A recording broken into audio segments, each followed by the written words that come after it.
ഒരു നാട്ടിലെ മുഴുവൻ സ്വർണവും വെള്ളിയും ഒരു പെണ്ണിന് അല്ലാഹു തആല കൊടുത്തു. എന്നിട്ട് ഭർത്താവിന്റെ വീട്ടിൽ ഒരു ദിവസം അവളത് കൊണ്ടുപോയി. എന്നിട്ട് അവൾ അന്തസ് നടിച്ചു. മൻ അന്താ, താൻ ആരുടെ പോയി? ഇന്നമൽ മാലുലി വലാ മാലലക, നിങ്ങൾക്കൊന്നും ഇല്ലായിരുന്നല്ലോ, ഉള്ളതെല്ലാം എന്റേതല്ലേ എന്ന് ഒരു സ്ത്രീ നിസാരമാണ്, വളരെ നിസാരമാണ്. മക്കളെ പഠിപ്പിക്കാൻ വിടുന്നതിനെ പറ്റി കേട്ട്, ഡൊണേഷൻ കൊടുക്കുന്നതിനെ പറ്റി കേട്ട്, പുതിയ വ്യവസായ സ്ഥാപനം തുടങ്ങുന്നതിനെ പറ്റി കേട്ട്, പുതിയ ശീതീകരിച്ച വാഹനം ഉണ്ടാക്കുന്നതിനെ പറ്റി കേട്ട്, അതല്ലെങ്കിൽ ബഹുനില കെട്ടിടം പടുത്തുയർത്തുന്നതിനെ പറ്റി കേട്ട്, അതല്ലെങ്കിൽ മറ്റുള്ള അനിസ്ലാമിക പ്രവർത്തനങ്ങൾക്ക് വേണ്ടി കേട്ട് സമ്പത്ത് കൊടുക്കുന്നതിനെ പറ്റി കേട്ട്, ഭാര്യയും ഭർത്താവും തമ്മിൽ വഴക്ക് നടക്കും. മന്നെന്താ, നിങ്ങളാരാ മനുഷ്യ? നിങ്ങൾക്കൊന്നുമില്ലായിരുന്നല്ലോ. ഇന്നമൽ മാലുലി വലാ മാലലക എന്ന് ഏതെങ്കിലും ഒരു സ്ത്രീ തന്റെ ഭർത്താവിന്റെ മുഖത്ത് നോക്കിയിട്ട് ഉള്ള കാര്യമാണ്, ഒന്നുമില്ലാത്തവനായിരുന്നു, പട്ടിണി പാപമായിരുന്നു, പഴങ്കഞ്ഞി കുടിച്ച് ജീവിച്ചവനായിരുന്നു. ഇന്നും അദ്ദേഹത്തിന്റെ കയ്യിലുള്ള നാണയത്തൊട്ടിന് വിയർപ്പിന്റെ ഗന്ധമായിരുന്നു. ഇന്നതാ വിദേശ പെർഫ്യൂം അടിച്ചുകൊണ്ട് സുന്ദരായ സുമുഖനായിട്ട് നല്ല തേച്ചുമിനയ്ക്ക് വസ്ത്രത്തിൽ ശീതീകരിച്ച വാഹനത്തിൽ നടുറോഡിലൂടെ ചീറിപ്പാഞ്ഞു പോകുന്നു. നേരെ പോകുന്നതോ 5 സ്റ്റാർ ഹോട്ടലിലേക്കാണ്, അവിടെ നിന്ന് ഇറങ്ങുന്നതോ നേരെ വീട്ടിലേക്കാണ്. എന്തുകൊണ്ടും എല്ലാവരും നല്ലതാണെന്ന് ചിന്തിച്ചിരുന്ന ഒരു ചെറുപ്പക്കാരൻ അവന്റെ മുഖത്ത് നോക്കിയിട്ട് തന്റെ ഭാര്യ ഒരു ദിവസം ഇങ്ങനെ സംസാരിച്ചാൽ അല്ലാഹുവിന്റെ റസൂല് പറയുന്നു, ഓ സ്ത്രീക്ക് അല്ലാഹു കൊടുക്കുന്ന ശിക്ഷ എന്തെന്നറിയോ? അഹ്ബത്തല്ലാഹു അമലഹാ വലൗ കാന കസീറാ. അവൾ ഒരുപാട് നിസ്കാരമുള്ളവളാ, അവൾ ഒരുപാട് ഹജ്ജിന് പോയിട്ടുള്ളവളാ, അവൾ ഒരുപാട് സ്വർണ്ണാഭരണങ്ങള് ഇതുപോലെയുള്ള സംരംഭങ്ങൾക്ക് വേണ്ടി കൊടുത്തവളാണ്. അവൾ ആലിമീങ്ങളെ ബഹുമാനിച്ച് ഭക്ഷണം കൊടുക്കുന്നവരാ, അവരെല്ലാ രീതിയിലും അനുസരിച്ചുള്ള ജീവിതം നയിക്കുന്നവരാണ്. പക്ഷേ എന്ത് ചെയ്യാൻ, ഭർത്താവിന്റെ മുഖത്ത് നോക്കിയിട്ട് അന്തസ് നടിച്ചുകൊണ്ട് തന്റെ പ്രിയപ്പെട്ട ഭർത്താവിനെ ആദരിക്കേണ്ട, ബഹുമാനിക്കേണ്ട, സ്നേഹിക്കേണ്ട ഓ ഭർത്താവിന്റെ മുഖത്ത് നോക്കിയിട്ട് ഒരു ചെറിയ കുറ്റപ്പെടുത്തൽ നിന്റെ നാവ് കൊണ്ട് നീ പറഞ്ഞു കഴിഞ്ഞാൽ, നിന്റെ നാവിൽ നിന്ന് പുറത്തു വന്നാൽ അഹ്ബത്തല്ലാഹു അമലഹാ, അല്ലാഹു മുഴുവനും പൊളിച്ചു കളയുന്നു. അല്ലാഹു മുഴുവനും ഒറ്റ കുത്ത ഡിലീറ്റ് ആയി, ഒന്നും കാണൂല. എല്ലാം അതുവരെ ചെയ്ത മുഴുവൻ സൽക്കർമ്മങ്ങളും പോയി, ഒന്നുമില്ല. എന്റെ പ്രിയപ്പെട്ടവരെ, ഒരു നിസ്സാരമാക്കാൻ മാത്രമല്ല, അത് വിശാലമായിട്ട് പറയേണ്ട കാര്യമല്ല, അത് അവരുടെ കുടുംബ കാര്യങ്ങളാണ്. ഇൻഷാ അല്ലാഹ് ഇന്നത്തോടു കൂടി എല്ലാം ശരിയാവും. അതുകൊണ്ട് തമാശയൊക്കെ പറയാം, പിണക്കാൻ കുഴപ്പമൊന്നുമില്ല. ഫാത്തിമ ആയിഷ ബീവി റളിയല്ലാഹു അൻഹ നബിതങ്ങളും പിന്നെ ഇടയ്ക്കിടയ്ക്ക് പിണങ്ങാറുണ്ടെന്ന് പറയുമ്പോൾ നബിതങ്ങൾ തന്നെ പറഞ്ഞു, ബുഖാരി റിപ്പോർട്ട് ചെയ്യുന്ന ഹദീസ് കാണാൻ കഴിയുന്നത്. റസൂലുള്ള പറയാൻ, നീ പിണങ്ങുമ്പോൾ എനിക്ക് നല്ലതുപോലെ അറിയാം ആയിഷ, നീ പിണങ്ങുമ്പോൾ സത്യം ചെയ്യേണ്ടി വന്ന നീ സത്യം ചെയ്യുന്നത് ഇബ്രാഹിം നബിയുടെ റബ്ബിനെ തന്നെയാണ് സത്യം എന്ന് നിന്റെ വായിൽ നിന്ന് സത്യം ചെയ്യുന്നത് കേട്ടാ എനിക്ക് മനസ്സിലാവും നീ ഇത്തിരി എന്റെ അടുത്ത് സൗന്ദര്യ പ്രകടന. നീ ഞാനുമായിട്ട് നല്ല നിലയിലാണെങ്കിൽ നീ സത്യം ചെയ്യുന്നത് എന്താണ്? മുഹമ്മദ് നബിയെ അങ്ങയുടെ റബ്ബിനെ തന്നെയാണ് സത്യം. അതുകൊണ്ട് ആയിഷ ബി റളിയല്ലാഹു അൻഹ ഇടയ്ക്കിടയ്ക്ക് പിണങ്ങിയ ഉടനെ വന്നിട്ട് ചോദിക്കും, നബിയെ നിങ്ങൾക്ക് സ്നേഹം ഉണ്ടോ പഴയതുപോലെ? ഉപ്പാപ്പ ഉമ്മാമ്മയുടെ ചോദിക്കണം വല്ലപ്പോഴും. 85 വയസ്സായെന്ന് വെച്ചിട്ട് കാര്യമില്ല. ഭാര്യമാരും ഭർത്താക്കന്മാരും ഇടയ്ക്കിടയ്ക്ക് അങ്ങനെ ചോദിക്കണം, നിങ്ങൾക്ക് പഴയ സ്നേഹമൊക്കെ ഉണ്ട്, കാളവണ്ടിയിൽ ഇറങ്ങി വരുമ്പോഴുള്ള സ്നേഹം ഇപ്പോഴുണ്ടോ എന്നൊക്കെ ചോദിച്ച്. പണ്ടങ്ങനെയാണല്ലോ വിവാഹത്തിന് പോകുന്നത്. അപ്പൊ ഇതുപോലെ നമ്മൾ സ്നേഹം ഇടയ്ക്കിടയ്ക്ക് ചോദിക്കണം. ആയിഷ റളിയല്ലാഹു അൻഹ ഇടയ്ക്കിടയ്ക്ക് വന്നിട്ട് ചോദിക്കും, നബിയെ സ്നേഹം എങ്ങനെയാണ്, ഉണ്ടോ? നബി നമ്മൾ എന്താ ആയിഷ നീ ചോദിക്കുന്നത്? എനിക്ക് നിന്നോട് വലിയ സ്നേഹമല്ലേ? എങ്കിലും നബി എത്ര ഉണ്ട്? നമ്മുടെ ഭാര്യമാർ ചോദിക്കൂല, ഇത്രയാണോ സ്നേഹം പറയും എന്നൊക്കെ പറയുമല്ലോ. ആയിഷ റളിയല്ലാഹു അൻഹ ചോദിച്ചു, നബി നിങ്ങൾക്ക് എന്നോട് എത്രമാത്രം സ്നേഹമുള്ളത്? അവസാന ശല്യം സഹിക്കാൻ വയ്യാതെ നബിതങ്ങൾ പറഞ്ഞു, ആയിഷ നീ കയറ് കണ്ടിട്ടുണ്ടോ? അതെ കണ്ടിട്ടുണ്ട് നബിയെ. ആ കയറിന്റെ പിരികൾ ഇങ്ങനെ പെനഞ്ഞു കിടക്കുന്നത് കണ്ടിട്ടുണ്ട് നബിയെ. അതുപോലെ എന്റെ മനസ്സ് നിന്റെ മനസ്സുമായി പെനഞ്ഞു കിടക്കാൻ പോരെ. ഇത് കേട്ടപ്പോൾ ആയിഷ റളിയല്ലാഹു അൻഹയ്ക്ക് സമാധാനമായി. ആയിഷ റളിയല്ലാഹു അൻഹ ചിരിച്ചുകൊണ്ട് കയറി പോയി. അതിനുശേഷം എപ്പോഴും നബിതങ്ങൾ ഇതുപോലെ അവസരങ്ങളിൽ സഹാബത്തുമായിട്ടൊക്കെ നിൽക്കുമ്പോഴും അല്ലാതെയൊക്കെ വന്നിട്ട് പിന്നെ സ്നേഹം ഉണ്ടായി എന്തുമാത്രം സ്നേഹം എന്നൊന്നും ചോദിക്കൂല. ആയിഷ റളിയല്ലാഹു തആല അൻഹ വന്നിട്ട് നബിയോട് ചോദിക്കും, നബിയെ കൈഫൽ അഖദതു യാ റസൂലല്ലാഹ്, കയറിപ്പ് എങ്ങനെ ഉണ്ട്? നബിതങ്ങൾ പറയും, ഹിയ ഫി ഹാലിഹ, അത് അങ്ങനെ തന്നെ ഉണ്ട്, അതിന്റെ പിരിക്ക് ഒരു ലൂസും വന്നിട്ടില്ല, ഇപ്പൊ നല്ലതുപോലെ സ്ട്രോങ് ആയിട്ടിരിക്കാൻ കുഴപ്പമൊന്നുമില്ല. ഇതുപോലെ ഭാര്യമാർക്ക് ഇടയ്ക്കിടയ്ക്ക് നമ്മൾ ചോദിക്കണം. ഇന്ന് രാത്രി പോയിട്ട് രാത്രി 12 മണിയാകുമ്പോൾ വിളിയുന്നോണ്ട് ചോദിക്കരുത്. ഭാര്യയെ വിളിച്ചിട്ട്, റംല കയറങ്ങനെ ഉണ്ട്? പാവപ്പെട്ടവള് പറയും, അത് അങ്ങനെ തന്നെ ഇരിപ്പുണ്ട്. വാള് കേൾക്കാൻ വരാത്ത അയൽവാസിയായിരിക്കും, രണ്ടും കൂടെ ഒരുമിച്ച് തൂങ്ങാൻ പോകണമെന്ന് വിചാരിക്കും. അങ്ങനെ ചോദിക്കണ്ട, നമ്മുടെ ഭാഷ ഏതാണോ അതിൽ നമ്മൾ ചോദിക്കാം. അർരിജാലു വന്നിസാഉ ഹൗല റസൂൽ എന്ന് പറയുന്ന ഗ്രന്ഥത്തിൽ ഇതുണ്ട് എന്റെ പ്രിയപ്പെട്ടവരെ. നാളെ ഇനി ഫോൺ ചെയ്തിട്ട് ശല്യപ്പെടുത്തേക്കും വേണ്ട, ആര് എവിടെ ഉണ്ടെന്ന് ചോദിക്കും. കിതാബൂടെ പറഞ്ഞങ്ങ് പോവാം. എന്റെ സഹോദരങ്ങളെ, അതുകൊണ്ട് അല്ലാഹുവിന്റെ റസൂൽ നബിതങ്ങൾ പറയാണ്, ഇങ്ങനെ ഒരു സ്ത്രീ പറഞ്ഞാൽ എല്ലാ അമലും പൊളിച്ചാൽ. അതുകൊണ്ട് ഭർത്താക്കന്മാര് ഭാര്യമാർ അഡ്ജസ്റ്റ് ചെയ്ത് ജീവിക്കണം. എന്റെ പ്രിയപ്പെട്ടവരെ, സന്തോഷത്തോടെ പിണങ്ങാം, ഉടനെ ഇണങ്ങണം. ഫാത്തിമ ബിബി റളിയല്ലാഹു അൻഹ അലിയോട് പിണങ്ങിയിട്ട് ഓടി റസൂലുള്ളാഹിന്റെ മുമ്പിൽ വന്നിട്ട് പറഞ്ഞു, നബിയെ അലി ശരിയല്ല. നബിതങ്ങൾ ചോദിച്ചു, ശരിയല്ലേ മോളെ? അപ്പൊ ഫാത്തിമ ബിബി പറഞ്ഞു, അല്ല നബി. അപ്പൊ ഫാത്തിമ വിചാരിച്ചത് എന്താ, വാപ്പായി എന്റെ സെറ്റ് എന്നാ വിചാരിച്ചത്, എന്റെ കൂടെ വാപ്പായി ഉള്ളതെന്ന് വിചാരിച്ചു. അപ്പൊ ഫാത്തിമ ബീബിയെ തിരിച്ചു നിർത്തിയിട്ട് നബിതങ്ങൾ പറഞ്ഞു, ഫാത്തിമ, ഞാൻ അല്ലാഹുവിന്റെ പ്രവാചകനാണ്, എന്റെ മകളാണ് നീ ഫാത്തിമ. ഈ അവസരത്തിൽ നീ മരണപ്പെട്ടു പോയാൽ വല്ലാഹി നിനക്ക് വേണ്ടി ഞാൻ മയ്യത്ത് നമസ്കരിക്കില്ല ഫാത്തിമ. അതുകൊണ്ട് ഓടിച്ചല്ലോ, അലിയുടെ കാൽക്കൽ വീഴുന്ന പൊരുത്തം ചോദിച്ചിട്ട് മാപ്പ് ചോദിച്ചിട്ട് മിണ്ടി കിട്ടി വന്നാൽ മതി എന്റെ മുന്നില് എന്ന് പറഞ്ഞിട്ട് ഫാത്തിമ ബീവിയെ ഓടിച്ചു വിട്ടു അല്ലാഹുവിന്റെ റസൂൽ. എന്റെ പ്രിയപ്പെട്ടവരെ, എന്തൊരു സ്നേഹമാണ്, എന്തൊരു സന്തോഷമാണ് അവരുടെ ജീവിതത്തിൽ, ആ ഒരു ജീവിതം. അതുകൊണ്ട് നമ്മുടെ ജീവിതത്തിൽ ചെറിയ പിണക്കങ്ങൾ ഇണക്കങ്ങൾ വരും. കലവും ചട്ടിയൊക്കെ ആകുമ്പോൾ തട്ടിമുട്ടിയൊക്കെ ഇരിക്കും. അത് ഞണങ്ങാതെയും ഉടയാതെയൊക്കെ നോക്കണം. അല്ലാതെ നമ്മൾ പ്രശ്നം ഒന്ന് പറഞ്ഞ് രണ്ടാമത്തേന് തൊലാക്ക് ചെല്ലിയിട്ട് ജമാഅത്ത് കമ്മിറ്റിക്ക് മുസ്ലിയാക്കന്മാർക്കൊന്നും കുഴപ്പമുണ്ടാക്കി വെക്കാതിരുന്നാൽ മതി. സന്തോഷമായിട്ട് നമ്മൾ ജീവിക്കണം. എല്ലായിടത്തും പ്രശ്നങ്ങളുണ്ട്, എല്ലായിടത്തും കുഴപ്പങ്ങളുണ്ട്, അത് നമ്മുടെ ജീവിതത്തിൽ മാത്രം. അതുകൊണ്ട് സഹോദരിമാർ ശ്രദ്ധിക്കേണ്ട കാര്യം, നമ്മുടെ ഭർത്താക്കന്മാരെന്ന് പറഞ്ഞാൽ അവരെ ആദരിക്കേണ്ടവരാണ്. റസൂലുള്ള പറഞ്ഞ എന്താണ്, നിന്റെ ഭർത്താവിന്റെ തലമണ്ട പഴുത്തിട്ട് 2 നാസ്വാദ്വാരങ്ങളിലൂടെ രക്തവും ചലവും ഇങ്ങനെ ചാലിട്ടൊഴുകുമ്പോഴും നീ നിന്റെ നാവ് കൊണ്ട് ഒപ്പിയെടുത്തു കൊടുത്താൽ ഭർത്താവിനുള്ള കടമ നിർവഹിച്ചവളാകില്ല എന്ന് പറഞ്ഞാൽ, നീ ഭർത്താവ് ഒരു ജലദോഷം വരുമ്പോഴും മണ്ട പൊട്ടി ഒഴുകുമ്പോൾ നാക്കൊണ്ട് നക്കിയെടുക്കാൻ പോകണമെന്നല്ല ഇസ്ലാം. അങ്ങനെ ഒരിക്കലും ഒരു വൃത്തികെട്ട ഒരു പ്രവണതയ്ക്ക് ഇസ്ലാം കൂട്ടി നിൽക്കൂല. പക്ഷെ അതിന്റെ ഗൗരവം പറഞ്ഞു തന്നതാണ്. ഇത് പറഞ്ഞപ്പോൾ മറച്ച പെൺകുട്ടി നമ്മളങ്ങ് ചെയ്തു കൊടുക്കാറുണ്ട്. അത്രത്തോളം ഗൗരവത്തോടു കൂടി എടുക്കണം, അത്രത്തോളം പ്രാമുഖ്യം നമ്മൾ കാണണം. മാത്രമല്ല എന്റെ പ്രിയപ്പെട്ടവരെ, ഒരു കാര്യം കൂടി ഞാൻ പറയുകയാണ്. ഭർത്താവിന്റെ മുഖത്ത് നോക്കിയിട്ട് എന്തെങ്കിലും അസഭ്യത്തിന്റെ വാക്കുകൾ, സഭ്യതയില്ലാത്ത വാക്കുകൾ, അശ്ലീല ചുമയുള്ള വാക്കുകൾ, ഭർത്താവിന് ഇഷ്ടമില്ലാത്ത വാക്കുകൾ, എല്ലാവരുടെ മുന്നിൽ വെച്ച് ഭർത്താവിനെ നാണം കെടുത്തുന്ന വാക്കുകൾ പറഞ്ഞിട്ട് അവനെ കൊച്ചാക്കി കാണിച്ചാൽ, എന്റെ സഹോദരി, ആ സന്ദർഭത്തിൽ 7 ആകാശങ്ങൾക്കപ്പുറത്ത് നിന്ന് നിന്റെ ഭർത്താവിന് വേണ്ടി കാത്തിരിക്കുന്ന സുന്ദരിയായ ഒരു പെണ്ണ് വിളിച്ചു പറയുന്നു, ഏത് പെണ്ണാ? ഒരു കാര്യം ഞാൻ എന്റെ പെങ്ങന്മാരോട് പറയട്ടെ, പുരുഷന്മാരാകുന്ന ഭർത്താക്കന്മാരോട് നന്ദികേട് കാണിച്ച് അവരെ പറ്റിയിട്ട് മോശമായ വർത്തമാനങ്ങൾ പറഞ്ഞു അവരെ വരച്ചവരൊക്കെ നിർത്താൻ ശ്രമിച്ചാൽ ഒരു കാര്യം മനസ്സിലാക്കിക്കോ, ചോദിക്കാനും പറയാനും ആളുള്ളവരാണ് പുരുഷന്മാര്, ഭർത്താക്കന്മാര്. ആരാണെന്നറിയോ? എന്റെ പ്രിയപ്പെട്ട സഹോദരിമാരെ, പ്രത്യേകം മനസ്സിലാക്കിക്കോ. നീ നിന്റെ ഭർത്താവിന്റെ മുഖത്ത് നോക്കിയിട്ട് അവൻ ഇഷ്ടമില്ലാത്ത ഒരു കാര്യം നീ പറഞ്ഞു കഴിഞ്ഞാൽ അല്ലാഹുവിന്റെ റസൂൽ പറയുന്നു, അതാ നിനക്ക് നിന്റെ ഭർത്താവിന് വേണ്ടിയിട്ട് കാത്തിരിക്കുന്ന ഖുറാനികളായ സ്ത്രീകളില്ലേ, അവർക്കുള്ള മുൻപല്ലിന്റെ ലംഘകൾ കണ്ട് ജിബ്രീൽ പോലും അമ്പരം നീട്ടുണ്ടേ. ദുനിയാവിലെ സ്ത്രീകളെ പോലെയാണോ ഖുറാനികളായ സ്ത്രീകള്?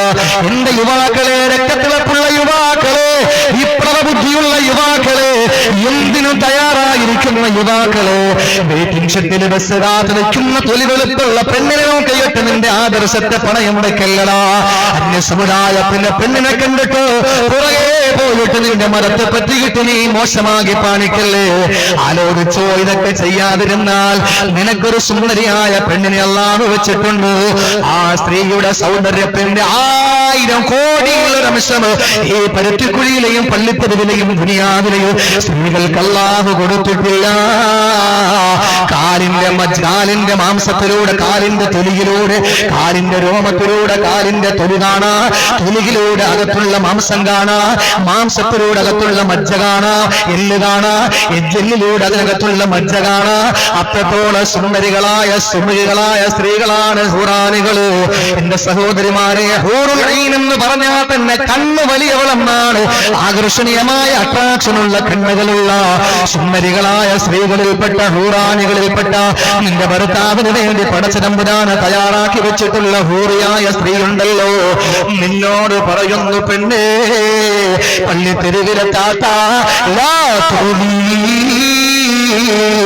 നിന്റെ ഭർത്താവിനെ നീ ബുദ്ധിമുട്ടിക്കേണ്ട പെണ്ണേ, ഖാതലകില്ല, അല്ല നിന്നെ വെറുതെ വിടുമെന്ന് നീ ചിന്തിക്കണ്ട. 40 കൊല്ലം 50 കൊല്ലം 60 കൊല്ലം നിന്റെ കൂടെ ജീവിക്കാൻ വേണ്ടി വന്നവനാണ് അവന്. ഞങ്ങളിലേക്ക് നിന്നെ വേർപെട്ടു വരാനിതാ അടുത്തിരിക്കുകയാണ്. അവന്റെ ആത്മാവ് ശരീരത്തോടും വിട ചൊല്ലിക്കഴിഞ്ഞാ പിന്നെ ഞങ്ങൾക്ക് സ്വന്തമാണ് നിന്റെ ഭർത്താവ്.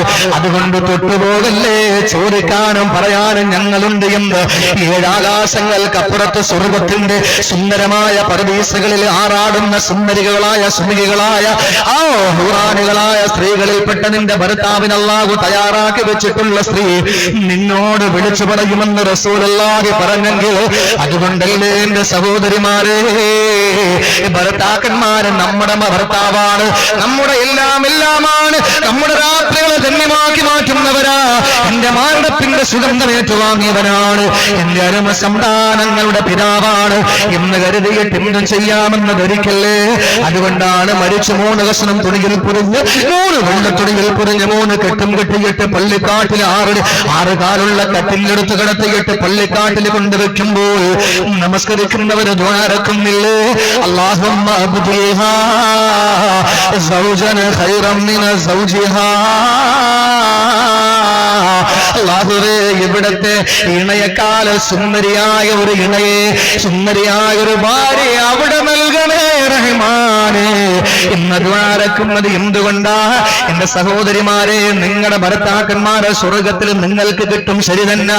ഹും വസ്വാജുഹും ഫീ ളിലാലിൻ അലല്ലറായികി മുത്തഖിഊൻ. കാര്യം ശരി തന്നെ, നിങ്ങളും നിങ്ങളുടെ ഇണകളും നാളെ സ്വർഗത്തിന്റെ ചാരുകസേരയിൽ ചാരിയിരിക്കുമെന്ന് ഖുർആൻ പറഞ്ഞെങ്കിൽ ശരി തന്നെ. പക്ഷേ നിങ്ങളുടെ ഭർത്താക്കന്മാർക്ക് നിങ്ങളല്ലാത്ത ചില ഭാര്യമാര് കൂടി എവിടെയുണ്ട്, അവരുടെ പേരാണ് ഹൂറുൽ ഈൻ. നമ്മൾ മാത്രമല്ല, അതുകൊണ്ട് അവർ നിങ്ങളോട് പറയും തൊട്ട് പോകരുത്, സൂക്ഷിച്ചു കളിക്കണം. ഇത് നിങ്ങൾക്ക് പറയാൻ പറ്റൂല, എനിക്ക് ധൈര്യമായിട്ട് പറയാം. കാരണം എന്താ, എന്റെ ഭാര്യ ഇവിടെ ഇല്ല, നിങ്ങളുടെ ഭാര്യയുടെ നിങ്ങൾ പറയാം, ചോദിക്കാനും പറയാൻ ആളുണ്ട് കേട്ടാ എന്ന് പറഞ്ഞാൽ അവൾ പറയും, ചുമ്മാതല്ല 2-3 മാസം കൊണ്ട് ഫോൺ വരുമ്പോ കിണറിന്റെ മുകളിലോട്ട് ഓടുന്നത് എന്ന് അവൾ പറയും. അതുകൊണ്ട് എന്റെ പ്രിയപ്പെട്ടവരെ, നമുക്ക് ധൈര്യമായിട്ടിരിക്കാം. അള്ളാഹുവിന്റെ നമ്മുടെ സഹോദരിമാർക്ക് അല്ല പുറത്തു കൊടുക്കട്ടെ. അവർ പറയുന്നത് എന്താ, ഉസ്താദേ ഞങ്ങൾക്ക് സ്വാതന്ത്ര്യമേ തരുന്നില്ല ഇസ്ലാം, നിങ്ങൾക്ക് സ്വാതന്ത്ര്യം തരുന്നില്ല. അള്ളാഹു മക്കളെ കൊടുക്കുന്ന വിഷയത്തിൽ അള്ളാഹു പറഞ്ഞത് ഗിഫ്റ്റ് ഓഫ് ഗോഡ് യഹബുലി മയ്യശാഉ ഇനാസ. അള്ളാഹ് പറഞ്ഞത് ആദ്യമായിട്ട് പറഞ്ഞത് പെൺകുട്ടികളെ അള്ളാഹു ഒരു വിഭാഗത്തിന് കൊടുക്കുന്ന, മക്കളെ കൊടുക്കുന്ന വിഷയം. ഞാനിത് വള്ളക്കടവിൽ പറഞ്ഞു. എന്റെ പ്രിയപ്പെട്ടവരെ, മക്കളെ വിഷയത്തിൽ നമ്മൾ മനസ്സിലാക്കണം. ആദ്യം അള്ളാഹ് പറഞ്ഞ സ്ത്രീകളെ നിങ്ങൾ പെൺകുട്ടികളെ നിങ്ങൾക്ക് തരുമെന്നാണ്. ഇത് വലിയ സ്വാതന്ത്ര്യം. എന്താ, വീട്ടിൽ എന്തെങ്കിലും സാധനം വാങ്ങിക്കൊണ്ട് പോയാൽ ആൺകുട്ടിയും പെൺകുട്ടിയും ഉണ്ടെങ്കിൽ ആദ്യം കൊടുക്കേണ്ട പെൺകുട്ടിയുടെ കയ്യിലാണെന്ന് നബി മുഹമ്മദ് മുസ്തഫ. ഇത് വലിയ സ്വാതന്ത്ര്യം നിങ്ങൾക്ക് വേണം. പിന്നെ ആകെ നിങ്ങൾക്ക് പെട്രോൾ പമ്പിൽ നിൽക്കാൻ സമ്മതിക്കുന്നില്ല, അതുപോലെ തന്നെ മരം കയറാൻ സമ്മതിക്കുന്നില്ല. അതൊക്കെ പിന്നെ ഏത് ഇസ്ലാമാ, ഒന്നും സമ്മതിക്കൂല എന്റെ സഹോദരിമാരെ. അതുകൊണ്ട് നിങ്ങൾ പഠിച്ചോളിൻ. അല്ലാഹു തആല നമ്മുടെ പാപങ്ങൾ മുഴുവനും കഴുകി ശുദ്ധിയാക്കുമാറാകട്ടെ. ചെയ്തു പോയ പാപം ഭർത്താവിന്റെ കൈ പിടിച്ചിട്ട് മാപ്പ് ചോദിക്കണം. എന്നിട്ട് മസലൊക്കെ പിടിച്ച് നിൽക്കും ഭർത്താക്കന്മാരെങ്കിലും ഇന്നത്തെ ദിവസം കഴിഞ്ഞിട്ട് മതി. കാരണം ഇന്നിപ്പോ ഇത് കേട്ടോണ്ട് പോയിട്ട് ധൈര്യമായിട്ട് വരും, 2 തൊണ്ടേക്കാനൊക്കെ എന്നൊക്കെ ആക്കും. അപ്പൊ അതുകൊണ്ട് നമ്മളൊരു കാര്യം മനസ്സിലാക്കി, എന്തായിരുന്നാലും നമ്മൾ ബഹുമാനിക്കേണ്ടവരാണ് അവര്. ഇത് വിഷയം പറയുമ്പോൾ സ്ത്രീകൾക്ക് ഒട്ടും ഇഷ്ടപ്പെടൂല. കാരണം ഇത് ഞാൻ ഇവിടെ വരുന്നതിന് മുമ്പ് ഞാനൊരു മഹലിൽ ജോലി നോക്കിയിട്ടുണ്ട്. ആ മഹലിൽ സ്ത്രീകളുടെ ക്ലാസ്സിൽ ഈ വിഷയം പറഞ്ഞിട്ട് അവിടെ മതപ്രസംഗം ഉണ്ടായിരുന്നപ്പോൾ അവിടെയും ഇതിന് സമാനമായ മറ്റൊരു വിഷയം പറഞ്ഞപ്പോൾ ഒരു സഹോദരി ഒരു കത്ത് കൊടുത്തുവിട്ടു, ഉസ്താദെ സ്ത്രീകളുടെ വിഷയം മാത്രം നിങ്ങൾ പറയുന്നു, എന്തുകൊണ്ട് പുരുഷന്മാരുടെ വിഷയം പറയുന്നില്ല? അവർക്ക് സ്ത്രീകളോടുള്ള കാര്യം കൂടി പറയും, എങ്കിലല്ലേ നമുക്ക് സന്തോഷമാവും, നമ്മുടെ വീട്ടിൽ സന്തോഷകരമായ ജീവിതം നയിക്കാൻ പറ്റൂ. കാരണം എന്താണ്, ഒന്നും അല്ലെങ്കിൽ ആ സഹോദരി പറയാണ്, ഉസ്താദെ എന്നും ഇടിയും തൊഴിയുക, അതുകൊണ്ടൊന്ന് പഠിപ്പിച്ചു കൊടുക്കുന്നു എന്ന് പറഞ്ഞു വിടുന്നു. അപ്പൊ ഇതാണ് എല്ലാവർക്കും ഇൻഷാ അല്ലാഹ് പുരുഷന്മാര് എങ്ങനെ ആയിരിക്കണം, പുരുഷന്മാർ ആരായിരിക്കണം എന്നൊക്കെ ഇൻഷാ അല്ലാഹ്. ആ സ്ഥലത്തിന്റെ പേരെന്താ? മൂന്നാറ്റുമുക്ക് ഇൻഷാ അല്ലാഹ് 8, 9, 10 ഒക്ടോബർ 8-ാം തീയതി ഞാനും 9, 10 നൗഷാദ് ബാക്കവി ഇൻഷാ അല്ലാഹ് അവിടെ പറയാം. ഏതായിരുന്നാലും എന്റെ പ്രിയപ്പെട്ട സഹോദരങ്ങളെ, ഒന്നാമത്തെ വിഷയം നാവ് കൊണ്ട് ഭർത്താവിനെ ബുദ്ധിമുട്ടിക്കുന്നവരാണ്. അതവിടെ നിൽക്കട്ടെ, ബാക്കി ചർച്ച ചെയ്യാൻ സമയമില്ല. രണ്ടാമത്തെ വിഷയം ബാക്കിയുള്ള വിഷയം വളരെ ഗൗരവമായ വിഷയമാണ്.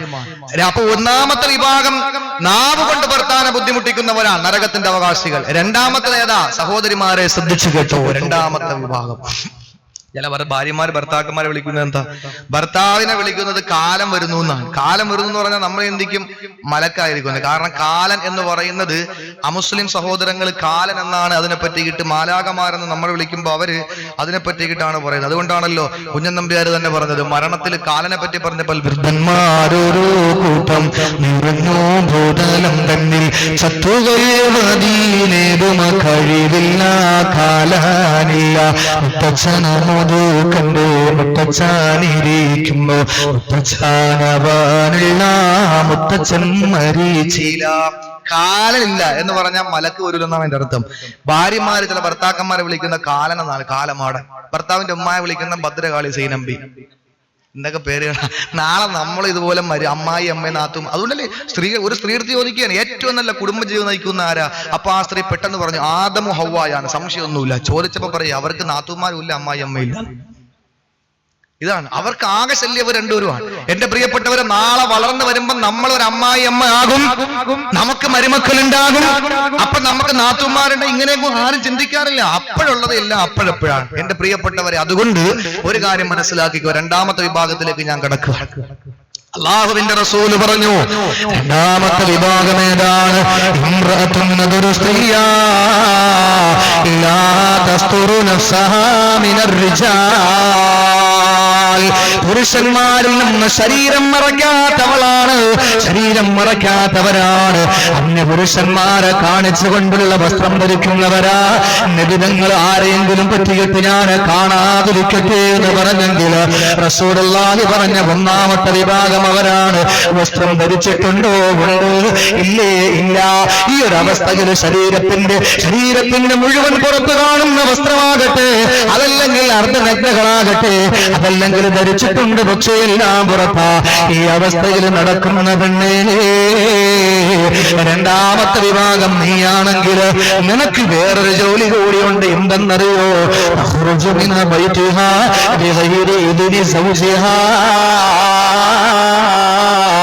ഭർത്താവിന്റെ അനുവാദമില്ലാതെ വീട് വിട്ട് പുറത്തു പോകുന്നവളാ.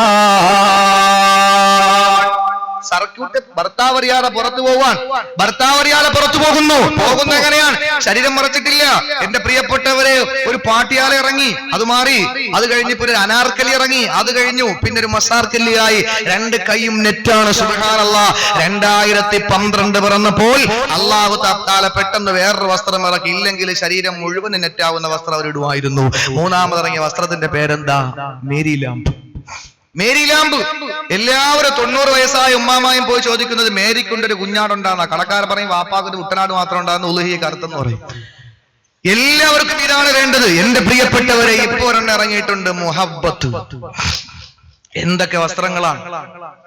എല്ലാവരും വന്നിട്ട് പറയും, ഭയങ്കര സന്തോഷത്തോടെയും ഭയങ്കര ഇസ്സത്തോടെയും പറയും, എന്റെ മകളെ അവള് ഫുൾ കൈയാണ് എന്ന് പറയുമ്പോ അതുവഴി പോകുമ്പോ കാണാം ഫുൾ കൈ എന്ന് പറഞ്ഞാൽ ഫുൾ കൈ പുറത്തുനിന്ന്.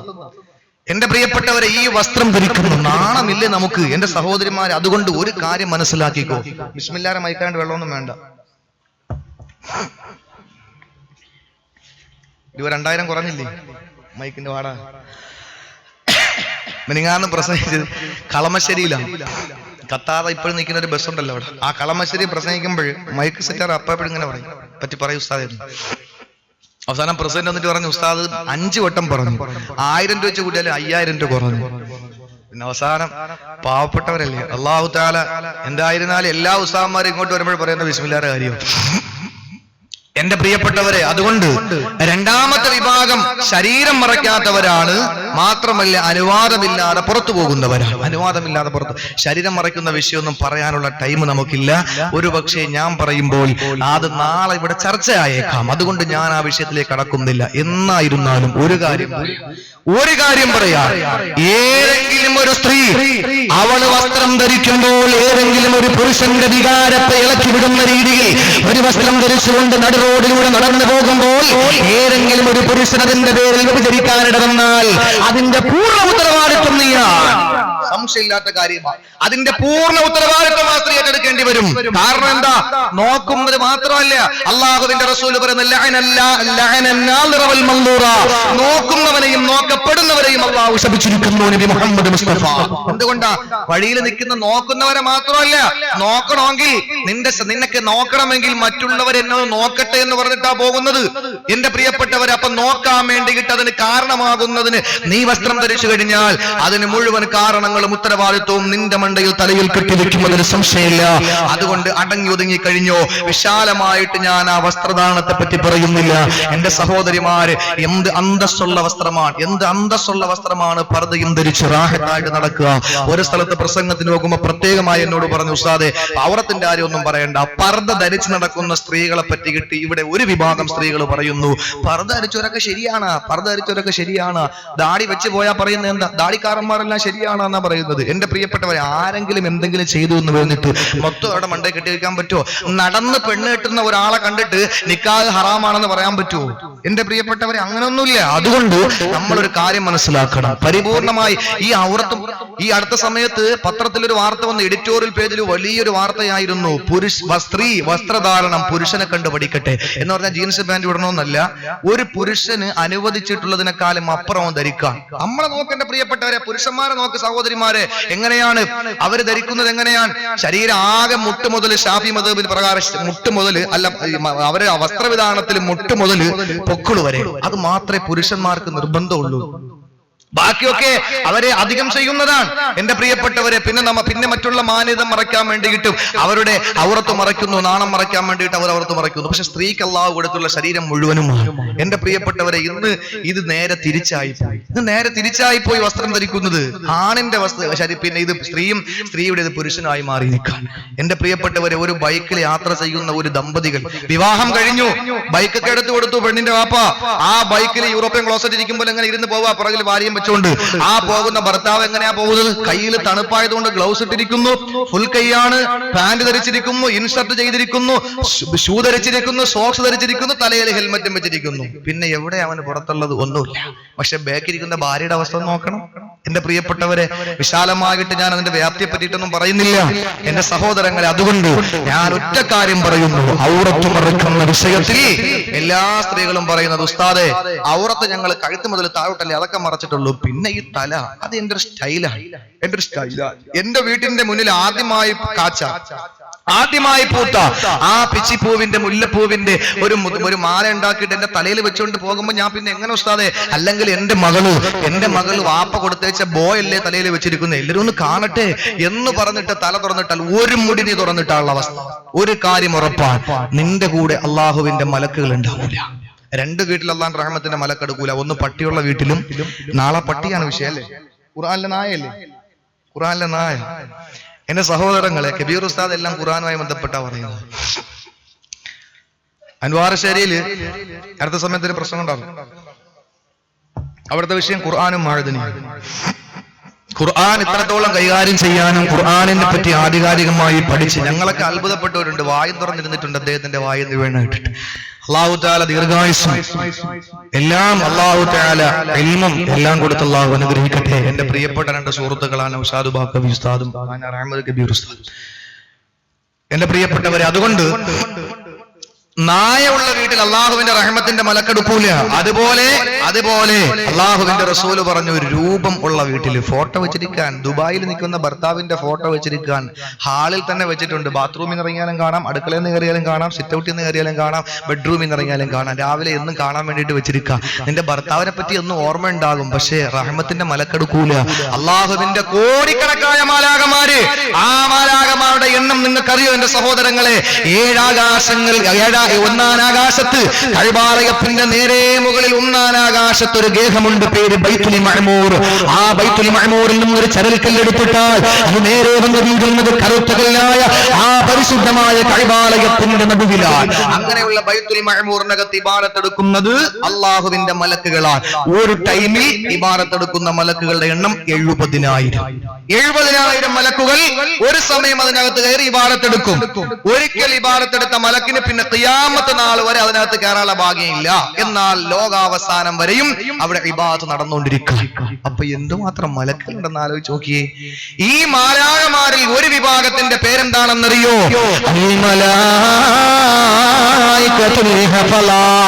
പ്രൊട്ടക്ഷന്റെ മാലാഖമാരെന്നാണ്, സംരക്ഷണത്തിന്റെ മാലാഖമാരെന്നാണ്. ആരെയാണ് സംരക്ഷിക്കുന്നത്? ആരെയാണ് പ്രൊട്ടക്ട് ചെയ്യുന്നത്? പ്രൊട്ടക്ഷന്റെ മാലാഖമാരെന്നാണ്, സംരക്ഷണത്തിന്റെ മാലാഖമാരെന്നാണ്. ആരെയാണ് സംരക്ഷിക്കുന്നത്? ആരെയാണ് പ്രൊട്ടക്ട് ചെയ്യുന്നത്?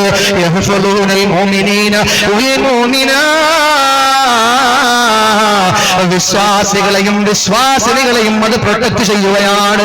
ആ വിശ്വാസികളെയും വിശ്വാസിനികളെയും സംരക്ഷിക്കുന്ന മലക്കുകളുടെ പേരാണ് ഹഫളത്തിന്റെ മാലാഖമാര്. ആപത്തിൽ നിന്ന്, അപകടങ്ങളിൽ നിന്ന് രക്ഷപ്പെടുത്താൻ വേണ്ടി അള്ളാഹു ഒരു വിഭാഗത്തെ ഇറക്കിയിട്ടുണ്ട്. ഈ മലക്കുകളാണ് അടുക്കൂല എന്ന് പറഞ്ഞ 2 വീട്ടില്. മൂന്നാമത് എന്റെ ഇടതുഭാഗത്തും വലതുഭാഗത്തും ഒക്കെ ഇരിക്കുന്ന സഹോദരിമാരുടെ കൂട്ടത്തിലാണ്. ഏത് സഹോദരിമാരാണ്? അള്ളാഹുവിന്റെ റസൂലിന്റെ പ്രവാചകന്റെ പ്രബോധനത്തിന്റെ പ്രചരണത്തിന്റെ പ്രഥമഘട്ടം ഖദീജ റളിയല്ലാഹു തആല അൻഹ നബി തങ്ങളുടെ പ്രിയപ്പെട്ട ഭാര്യ. ഖദീജ റളിയല്ലാഹു അടുക്കലേക്കാണ് ഓടി വന്നത്.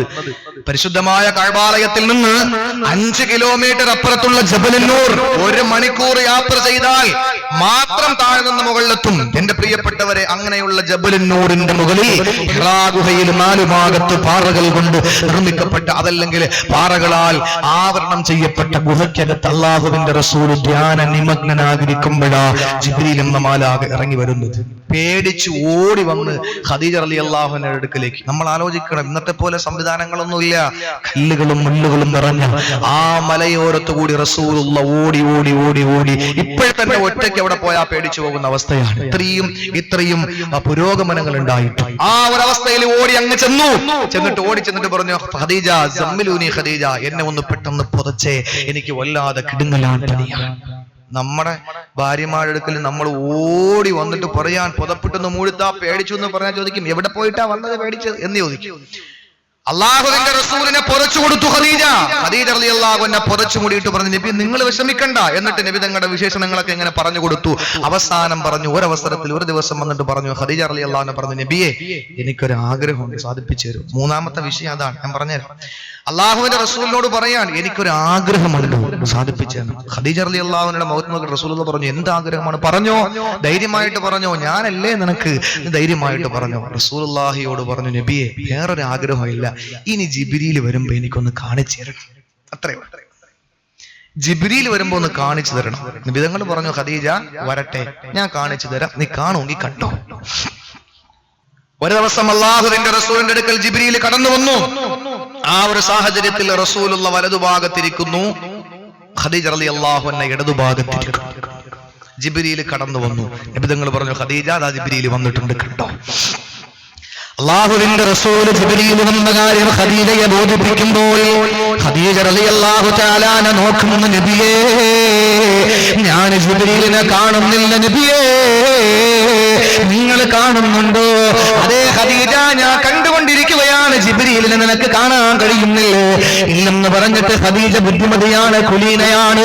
ആ ഖദീജ റളിയല്ലാഹു അൻഹ റസൂലുള്ളാഹിയോട് പറയുന്നു, നബിയേ നിങ്ങൾ ഇരിക്കുന്ന സ്ഥലത്തിരുന്നാലും മാത്രമേ ജിബ്രീലിനെ കാണാൻ കഴിയുള്ളെങ്കിലോ, അതുകൊണ്ട് എഴുന്നേക്കും യാ റസൂലല്ലാഹ്, ഇജ്ലിസ് അലാ യസാരി, എന്റെ ഇടതുഭാഗത്ത് വന്നിരിക്കും നബിയേ, നിങ്ങൾ ഇരുന്ന ഭാഗത്ത് ഞാൻ ഇരിക്കാം.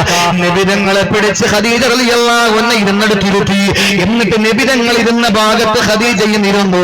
റസൂലുള്ളാഹി കാണുന്നു, പക്ഷേ ജിബ്രീലിനെ ഖദീജയ്ക്ക് കാണാൻ കഴിയുന്നില്ല.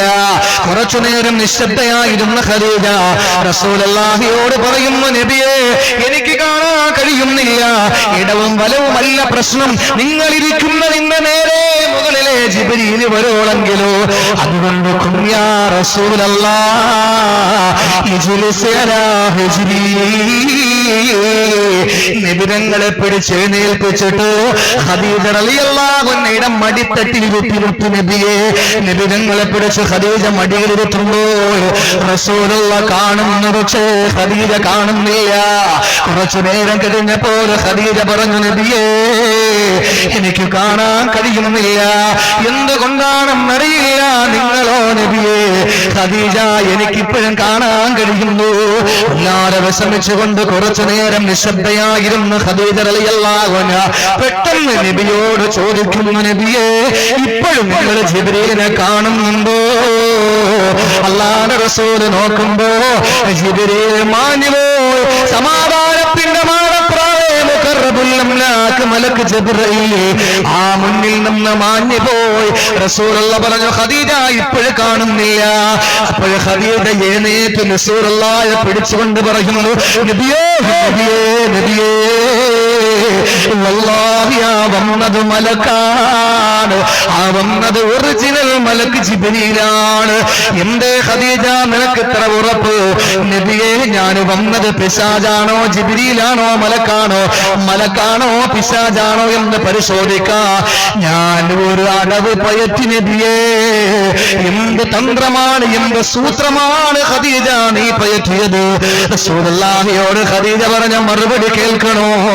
ഗൾഫുകാരന്റെ ഭാര്യ, അതല്ലെങ്കിൽ വിദേശ രാജ്യത്ത് പണിയെടുക്കുന്ന സഹോദരന്റെ ഭാര്യ, അതല്ലെങ്കിലോ എന്റെ സഹോദരിമാരെ എവിടെയോ ആയിക്കൊള്ളട്ടെ, നിങ്ങളുടെ ഭർത്താക്കന്മാരറിയാതെ അല്ലെങ്കിൽ ഭർത്താക്കന്മാരില്ലാത്ത കന്യാവിവാഹം കഴിയാത്ത സഹോദരിമാരെ തല തുറന്നിട്ടുകൊണ്ട് ബാക്കി മുഴുവനും ഔറപ്പാണ് എന്ന് പറഞ്ഞിട്ട് നടന്ന പറമ്പ് ധരിച്ചിട്ടുണ്ട്, ഫുൾക്കൈ നൈറ്റ് ധരിച്ചിട്ടുണ്ട്, ഫുൾക്കൈ ചുരിദാർ ധരിച്ചിട്ടുണ്ട്, എല്ലാം ഓക്കെയാണ്. പക്ഷേ ഉസ്താദേ എന്റെ തലയിലാകെ 10 സെന്റിമീറ്റർ വീതിയുള്ള ഒരു തുണിയെ ഞാൻ തലയിലിട്ടിട്ടുള്ളൂ, തല മാത്രമേ മറഞ്ഞിട്ടുള്ളൂ, തലമുടി മറഞ്ഞിട്ടില്ല എന്ന് ഉസ്താദിന്റെ മുമ്പിൽ കുമ്പസരിക്കുന്ന എന്റെ പെങ്ങളെ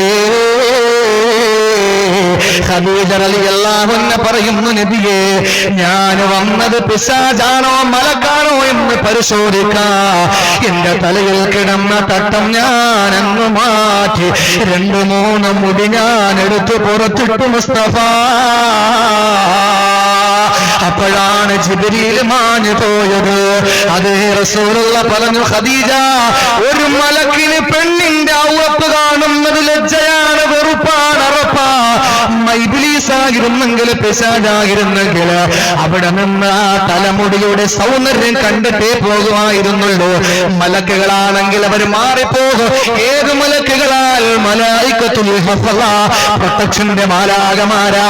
പെങ്ങളെ നിന്നെ പ്രൊട്ടക്ട് ചെയ്യണ്ടേ, നിന്നെ സംരക്ഷിക്കണ്ടേ, അപകടത്തിന് സംരക്ഷിക്കണ്ടേ, ആപത്തിന് സംരക്ഷിക്കണ്ടേ. അതുകൊണ്ട് തലയുടെ ഒരു ലോകം തുറന്നിട്ട് നടന്ന മലക്കുകൾ നിന്റെ കൂടെ വരൂല പെങ്ങള്. പിശാചിന്റെ സങ്കേതമായിരിക്കും നിന്റെ പുറകെ, നിഴല് പോലെ പിശാചായിരിക്കും വരുന്നത്.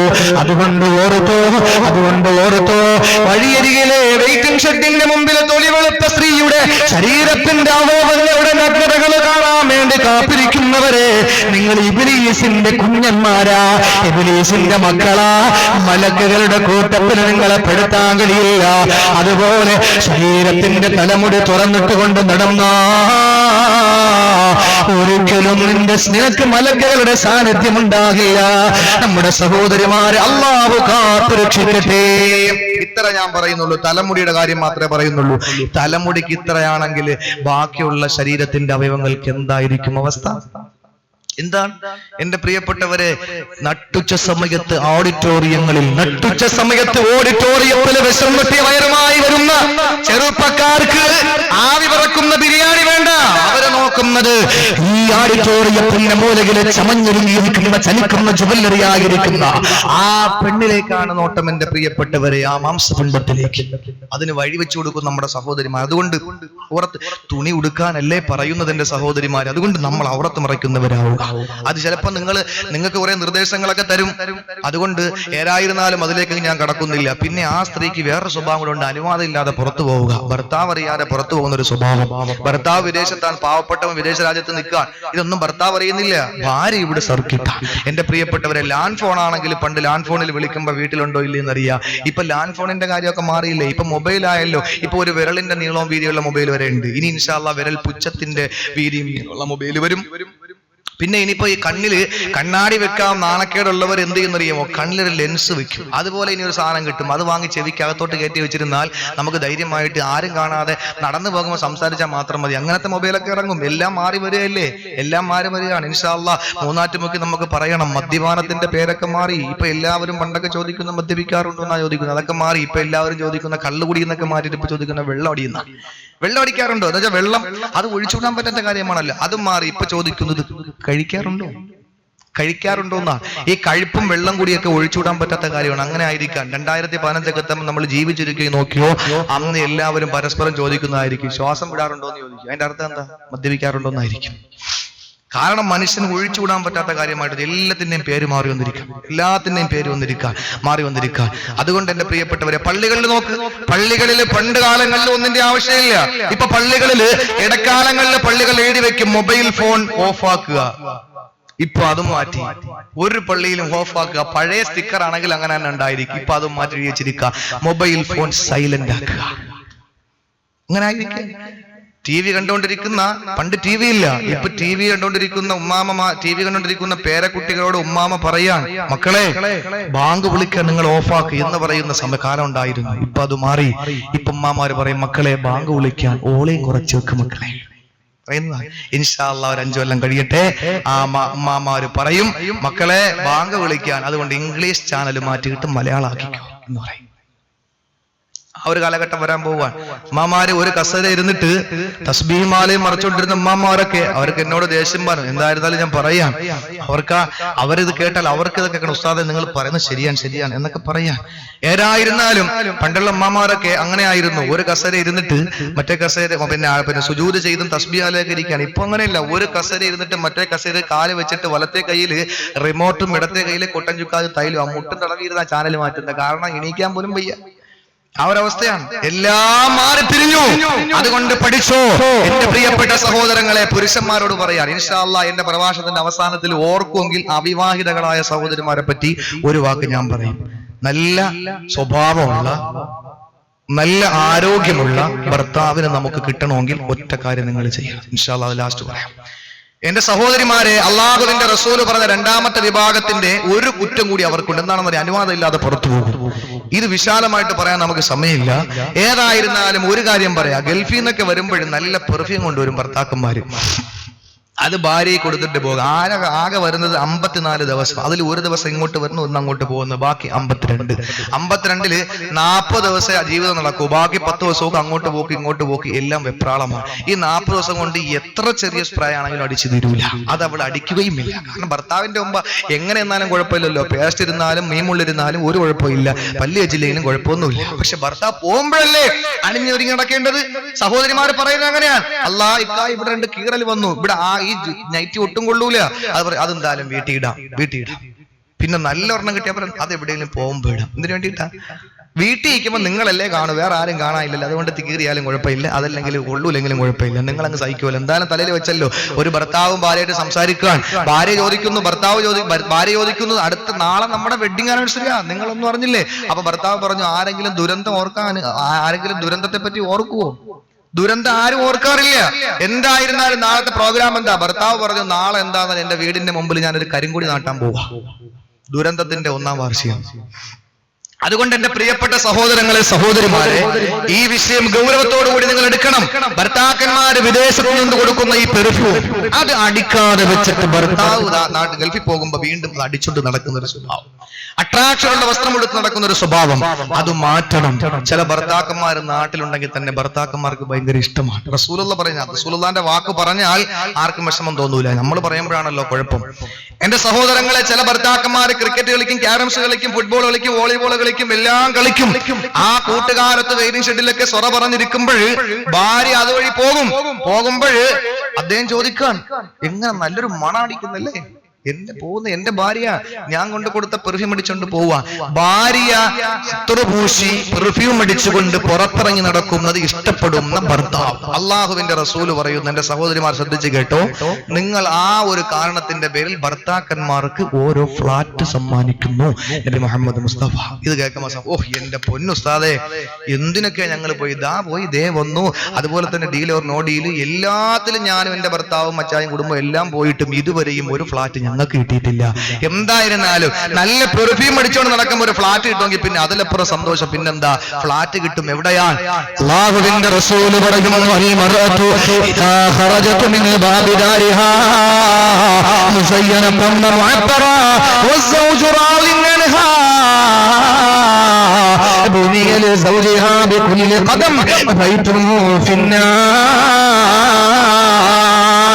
അള്ളാഹുവിന്റെ റസൂല് പറയുന്നു, ഒരു സ്ത്രീ അവളുടെ വീട്ടിൽ നിന്ന് പുറത്തിറങ്ങുമ്പോൾ അവള് മുസയ്യനത്തെ നല്ല അട്രാക്ഷനുള്ള വസ്ത്രം ധരിച്ച്, അഴകാർന്ന വസ്ത്രം ധരിച്ചുകൊണ്ട് നല്ല മോടി പിടിപ്പിച്ചിട്ടാണ് അവള് പുറത്തിറങ്ങുന്നത്.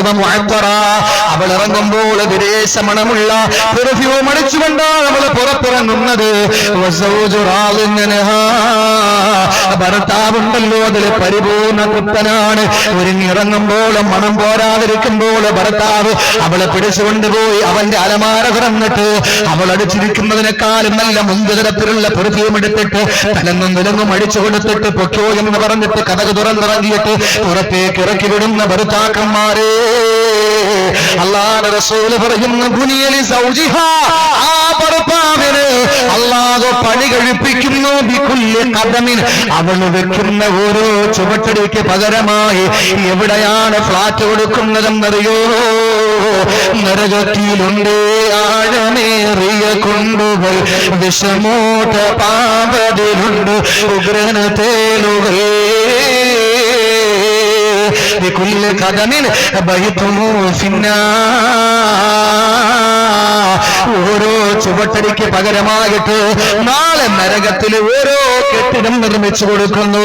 എന്റെ സഹോദരങ്ങളെ, ഈ പരുത്തക്കുഴിയില് ഏതോ അതല്ലെങ്കിൽ ഈ പള്ളിപ്പെരുവില് ഏതോ ഒരു ഉൾപ്രദേശത്ത് താമസിക്കുന്ന സഹോദരി, രണ്ട് മതിൽക്കെട്ടിന്റെ ഇടയിലൂടെ ഒരാൾക്ക് മാത്രം നടക്കാൻ കഴിയുന്ന, അതല്ലെങ്കിൽ ഒരു വാഹനത്തിന് മാത്രം സഞ്ചരിക്കാൻ കഴിയുന്ന ഈ ഇടുങ്ങിയ പാതയിലൂടെ രണ്ടു ഭാഗത്തും മതിൽക്കെട്ടാണ്. ഈ ഭാഗത്തിലൂടെ ഏതോ ഒരു വീട്ടിൽ താമസിക്കുന്ന ഒരു സഹോദരി നല്ല പെർഫ്യൂം അടിച്ചുകൊണ്ട് ഭർത്താവ് പറയുന്ന നല്ലതടിച്ചിട്ടുണ്ടല്ലോ, നടന്നുപോ, എല്ലാവരും ഒന്ന് മയങ്ങട്ടെ, എന്റെ ഭാര്യയെ പറ്റിയിട്ട് എല്ലാവരും ഒന്ന് പഠിക്കട്ടെ, ഞാൻ നല്ലവനാണ്, എന്റെ കുടുംബം നല്ലവനാണ്. ഇത്ര സുന്ദരിയായ പെണ്ണിനെ ഈ പരുത്തിക്കുഴിയിലും ഈ പള്ളിത്തെരുവിലും പൂന്തറയിലും വെള്ളക്കടവിലും കരമനയിലും വിവാഹം കഴിപ്പിച്ച് ആരും കൊണ്ടുവന്നിട്ടില്ലെന്ന് എന്റെ കൂട്ടുകാരൻ അറിയട്ടെ.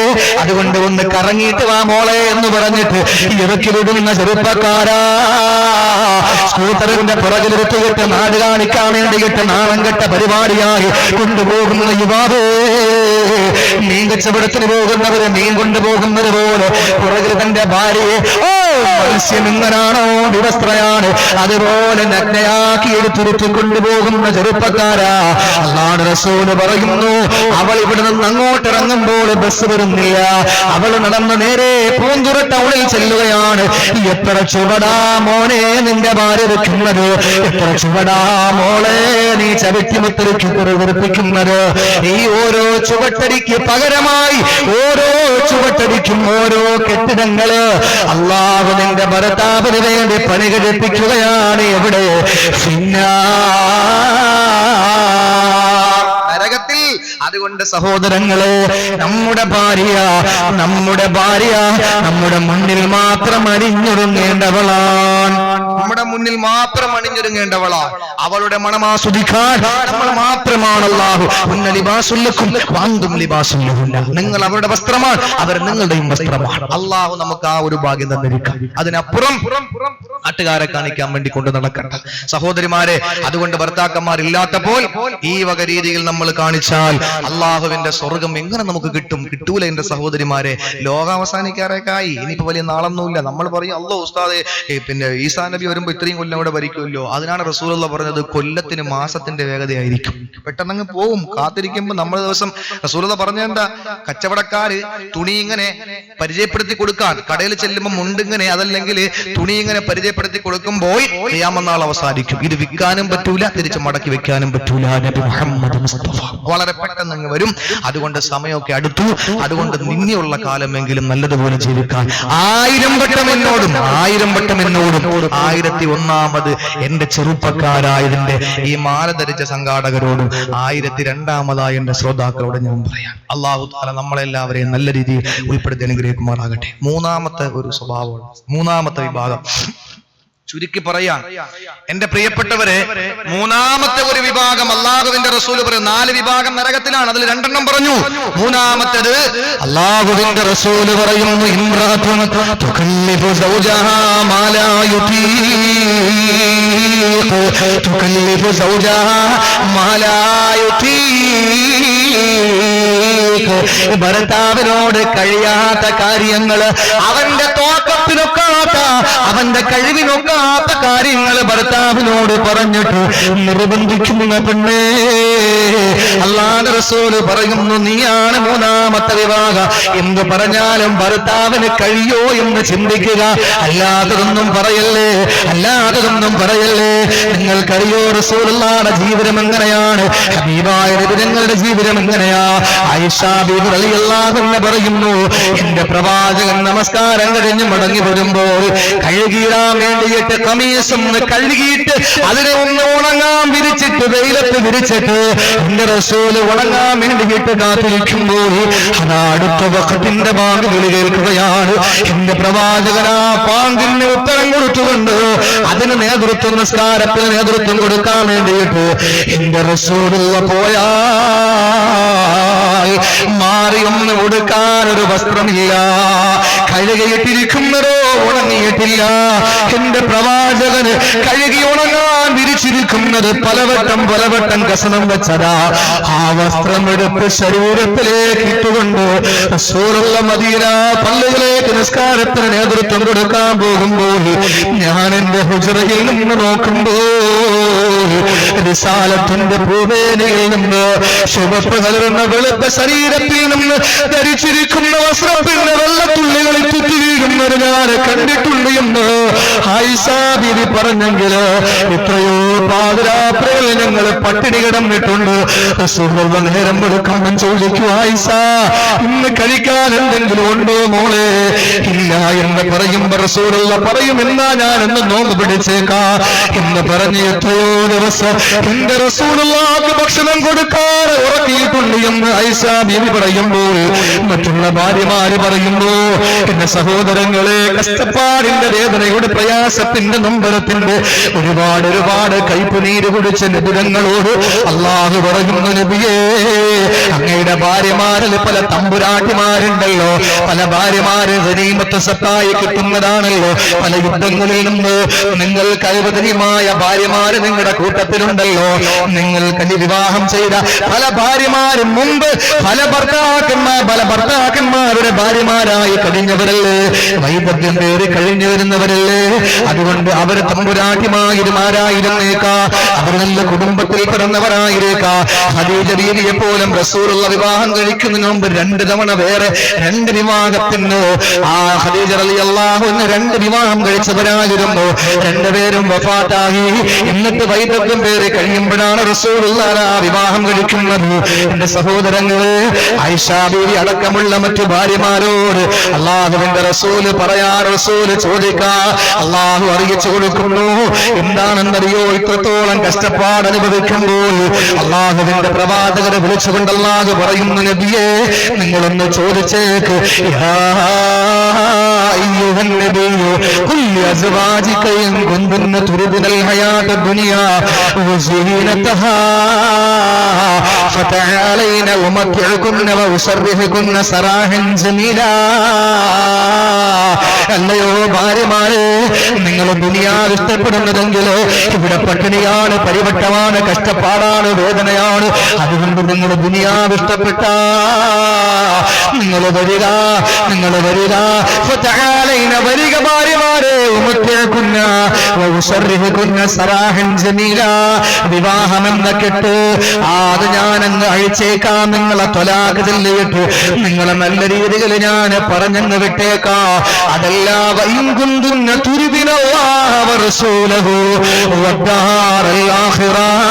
അല്ലാഹുവിനെയും അവന്റെ പ്രവാചകനെയും അതുപോലെ പരലോകത്തെയും ഇഷ്ടപ്പെടുന്നെങ്കിൽ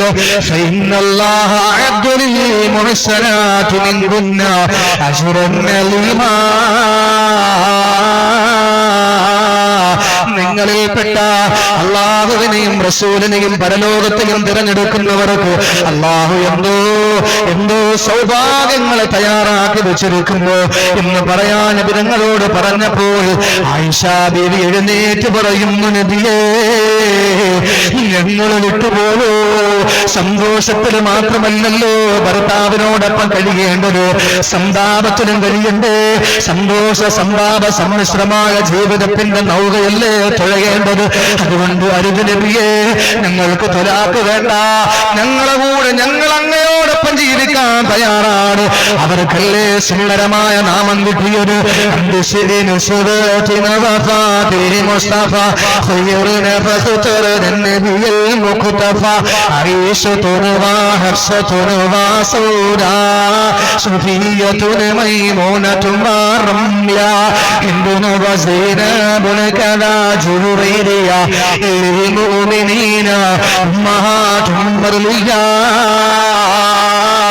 വിശ്വാസികളുടെ മാതാവെന്ന പേര് കിട്ടിയില്ലേ? എന്റെ പ്രിയപ്പെട്ടവരെ, പല ഭാര്യമാരും റസൂലുള്ള വഫാത്താകുമ്പോൾ ആ നാട്ടില് കല്യാണ പ്രായം എത്തുന്നതേ ഉള്ളൂ. പക്ഷെ ആരും കഴിച്ചില്ലല്ലോ, ആരും വിവാഹം കഴിച്ചില്ലല്ലോ. അവരുടെ ഉമ്മയുടെ സ്ഥാനത്താണ് ഈ പദവി അവർക്ക് കിട്ടിയില്ലേ? എന്തുകൊണ്ടാ? അവര് സന്തോഷത്തിൽ മാത്രമല്ല സന്താപത്തിലും റസൂലുള്ളാഹിന്റെ കൂടെ നിൽക്കുന്നു. അതുകൊണ്ട് ഭാര്യമാര് കേട്ടോ, ഭർത്താക്കന്മാരുടെ കൂട്ടത്തില് കാശുള്ളപ്പം മാത്രം നിന്നാ പോരാ, അതില്ലാത്തപ്പോഴും ഭർത്താക്കന്മാരോട് നിൽക്കണം. അവരുടെ നിലയും വിലയും അനുസരിച്ച് നമ്മൾ ഓരോ കാര്യങ്ങൾ ഭർത്താക്കന്മാരോട് പറയാൻ പാടും. പണ്ട് ഗൾഫിൽ നിന്ന് ഭർത്താവ് വിളിച്ചിട്ട് ചോദിച്ചു, ചക്കര ഞാൻ നാളെ വരാൻ പോവാ, നിനക്ക് എന്താ വേണ്ടത്? പത്രത്തിൽ വന്ന വാർത്തയാണ്. ഒരുപാട് കൊല്ലം കഴിഞ്ഞു, 10-15 കൊല്ലം കഴിഞ്ഞു. എന്റെ പ്രിയപ്പെട്ടവരെ, അത് ഏത് നാടാണെന്ന് അറിയില്ല. ഈ നാടാണോ ഒന്നൊന്നും എനിക്കറിയില്ല, എങ്കിലും പറയാം. ഭർത്താവ് വിളിച്ചു ചോദിച്ചു, എല്ലാ ഭാര്യയാണെങ്കിലും പറയും എന്റെ മുത്തുഞ്ഞ് വന്നാ മതി, ഒന്ന് കണ്ടാ മതി. അല്ലാത്തവള് പറയാം അത് വേണം ഇത് വേണം എന്നൊക്കെ പറയും. ഭർത്താവ് ഗൾഫിൽ നിന്ന് വരാൻ നേരത്ത് ഭാര്യ വിളിച്ചിട്ട് പറഞ്ഞു, നിനക്ക് എന്താ വേണ്ടത്? ഭാര്യ പറഞ്ഞു, എനിക്ക് 25,000 ഒരു സാരി വേണം. 15 കൊല്ലങ്ങൾക്ക് മുമ്പ് 25,000 സാരി എന്ന് പറഞ്ഞാൽ ഇന്നത്തെ 2.5 ലക്ഷം രൂപയുടെ സാരിയാവും. പാവപ്പെട്ട ഭർത്താവ് വാങ്ങി, ഏറ്റവും മുകളിൽ തന്നെ അത് വെക്കുകയും ചെയ്തു. കാരണം എയർപോർട്ടിൽ വരുമ്പോഴിങ്ങനെ നോക്കും പൊക്കി, അത് ഉണ്ടെങ്കിലേ വണ്ടിക്കകത്ത് കയറ്റൂ, ഭാര്യ ഇല്ലെങ്കിൽ കയറ്റൂല. അങ്ങനെ ഏതായിരുന്നാലും കൊണ്ടുവന്നു, അതുമായി വീട്ടിൽ വന്നു. ഇന്നും ഭാര്യ എഴുത നോക്കും, അല്ല ആരും മരിക്കുന്നില്ല, ആരും പ്രസവിക്കുന്നില്ല, ഇതൊന്നും ഉടുക്കണമല്ലോ, എല്ലാവരുടെ മുമ്പ് ഒന്ന് ഉടുത്തോണ്ട് ഇറങ്ങണമല്ലോ. അങ്ങനെ ഇരിക്കുമ്പോൾ ഭർത്താവിന്റെ അടുത്ത ബന്ധത്തിൽ ഒരു കല്യാണം നടന്നു, വിവാഹം നടന്നു. അപ്പൊ അൽഹംദുലില്ലാ ഉടുക്കാൻ പറ്റിയൊരു അവസരം. പക്ഷെ വില കൂടുന്തോറും ഒരു കുഴപ്പമുണ്ട്, കഴുകാൻ പറ്റൂല. പട്ടുസാരിയൊക്കെ വെയിലത്തിട്ട് അഡ്ജസ്റ്റ് ചെയ്യാനേ പറ്റൂ, അല്ലാതെ കഴുകാൻ പറ്റൂല. അത് സഹോദരിമാർക്കറിയാം. ഈ സാരി എങ്ങനെ കഴുകാൻ പറ്റൂല. സഹോദരി സാരിയൊക്കെ എടുത്തു കൊടുത്തു, ഭർത്താവിന് ഡ്രസ്സൊക്കെ എടുത്തു കൊടുത്തു, റാഹത്തായി പോകാൻ വേണ്ടി ഇറങ്ങിയപ്പോൾ 6 വർഷം മക്കളില്ലാതിരുന്ന സഹോദരിയാണ്, കുടുംബമാണ്. ആ സഹോദരിക്ക് 6 മാസം പ്രായമുള്ള ഒരു ആൺകുഞ്ഞിനെ അള്ളാഹ് കൊടുത്തു. ആ 6 മാസം പ്രായമായി. ഈ കുഞ്ഞിനെ എന്ത് ചെയ്യും? ഇന്നത്തെ പോലെ സ്നഗ്ഗിയൊന്നും ഇല്ലാത്ത കാലഘട്ടമാണല്ലോ. സഹോദരി ചിന്തിച്ചു, സുബ്ഹാനല്ലാഹ്, ഈ സാധനത്തിന് എടുത്തോണ്ട് പോയ മൂത്രമൊഴിച്ച എന്ത് ചെയ്യും? കുഴഞ്ഞില്ലേ? കഴുകാനും പറ്റൂല, എന്ത് ചെയ്യും? ഈ സഹോദരി പെൺബുദ്ധി പെടലിലാണല്ലോ. ഈ സഹോദരി എന്ത് ചെയ്തു? എന്റെ പ്രിയപ്പെട്ടവരെ, സഭ്യതയില്ലാത്തത് ഞാൻ പറഞ്ഞു എന്ന് ധരിക്കരുത്, പത്രത്തിൽ വന്നതാണ്. ഈ സഹോദരി വിദേശ രാജ്യത്ത് നിന്ന് തന്റെ ഭർത്താവ് കൊണ്ടുവന്ന 25,000 സാരി കാണിക്കാൻ വേണ്ടിയിട്ട് 6 വർഷത്തോളം മുട്ടാത്ത വാതിലുകളില്ല.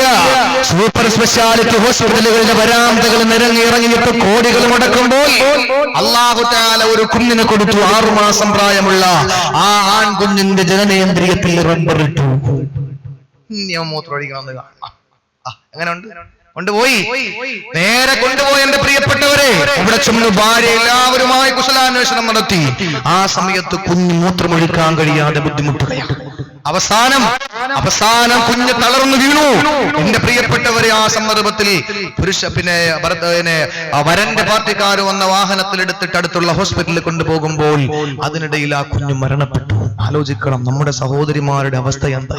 ഭർത്താക്കന്മാരോട് എല്ലാം പറയും, ഭർത്താവിനോട് പറയും, ഇക്കാ വീടില്ലല്ലോ, പടച്ചോനെ ഒരു വീട്, നല്ലൊരു വീട് 35 വർഷമായി, 20 വർഷമായി, 12 വർഷമായി നമ്മുടെ വിവാഹം കഴിഞ്ഞിട്ട് എല്ലാവർക്കും 2 നില വീടുണ്ട്, 3 നില വീടുണ്ട്, പടച്ചോനെ അത് കാണാൻ മാത്രമേ എനിക്ക് ഭാഗ്യമുള്ളൂ എന്നും പറഞ്ഞ് അന്നം പൊന്നുകയും ഭർത്താവിനടുത്ത് പറയില്ല, നേരെ ആകാശത്തോടെ കണ്ണൊക്കെ വെത്തിയിട്ട് ഇങ്ങനെയൊക്കെ പറയും.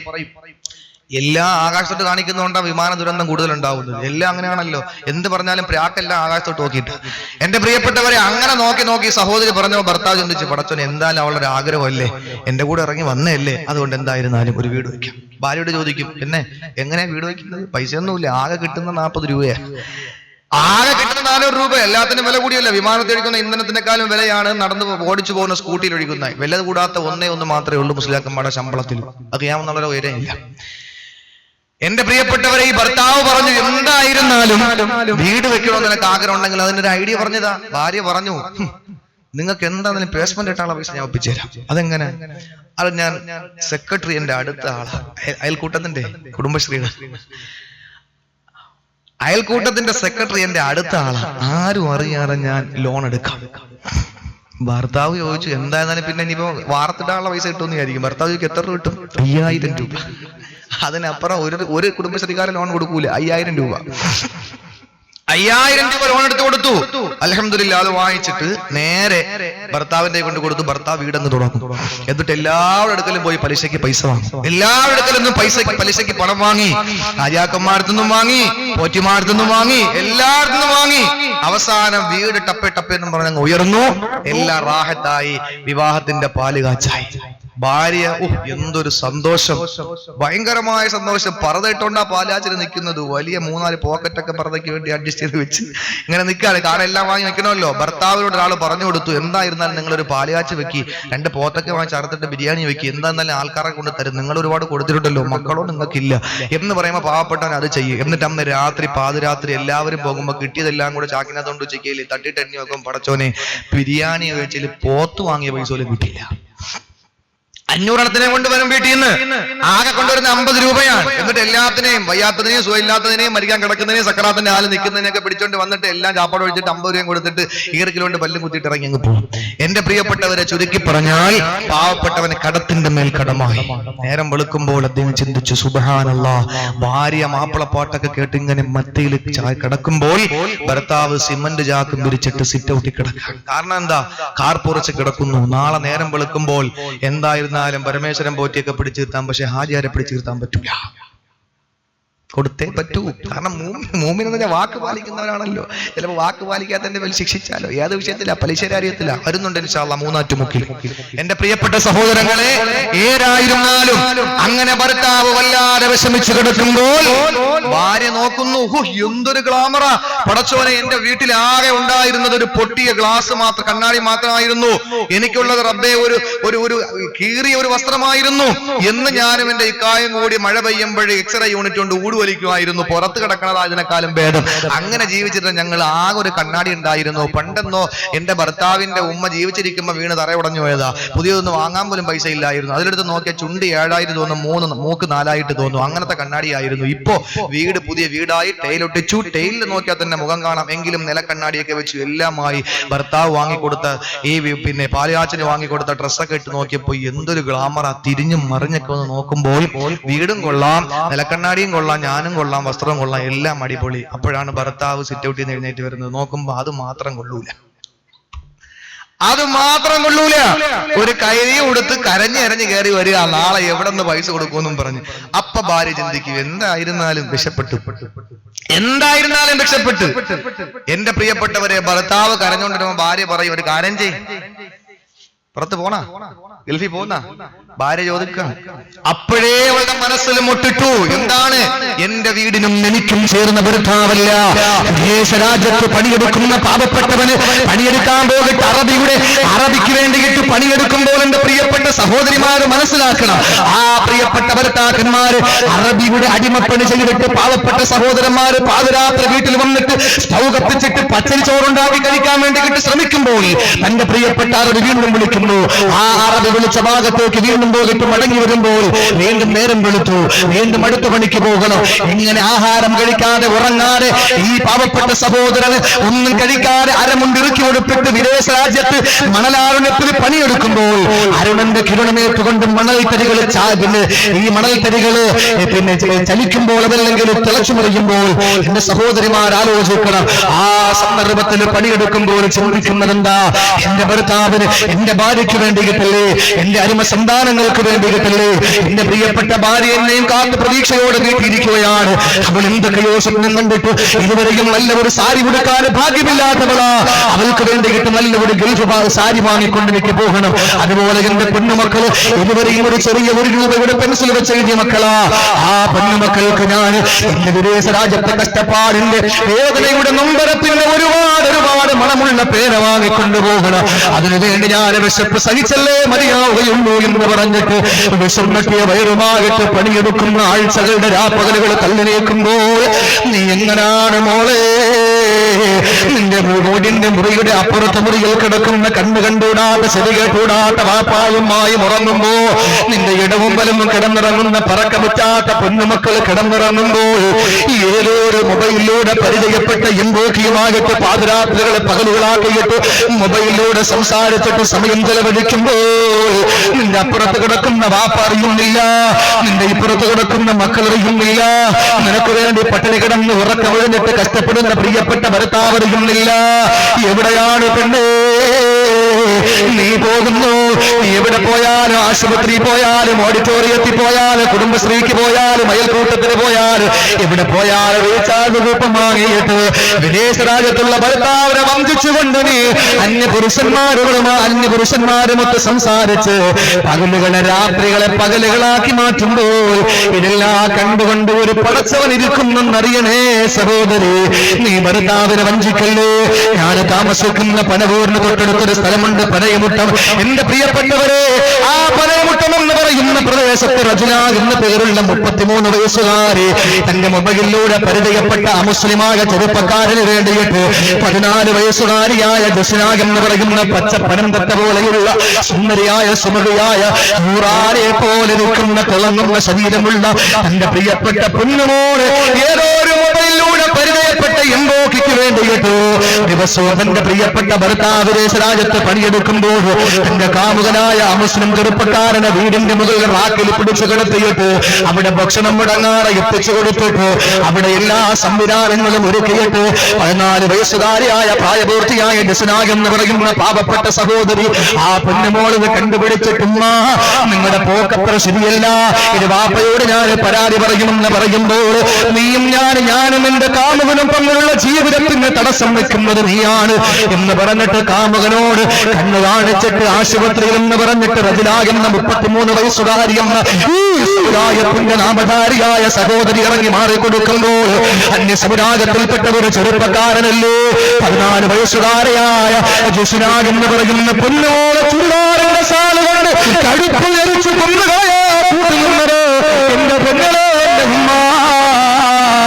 ഈ സമുദായത്തിന്റെ പേരുള്ള നിന്നെ പോലുള്ളേ പ്രസവിച്ചതാണോ?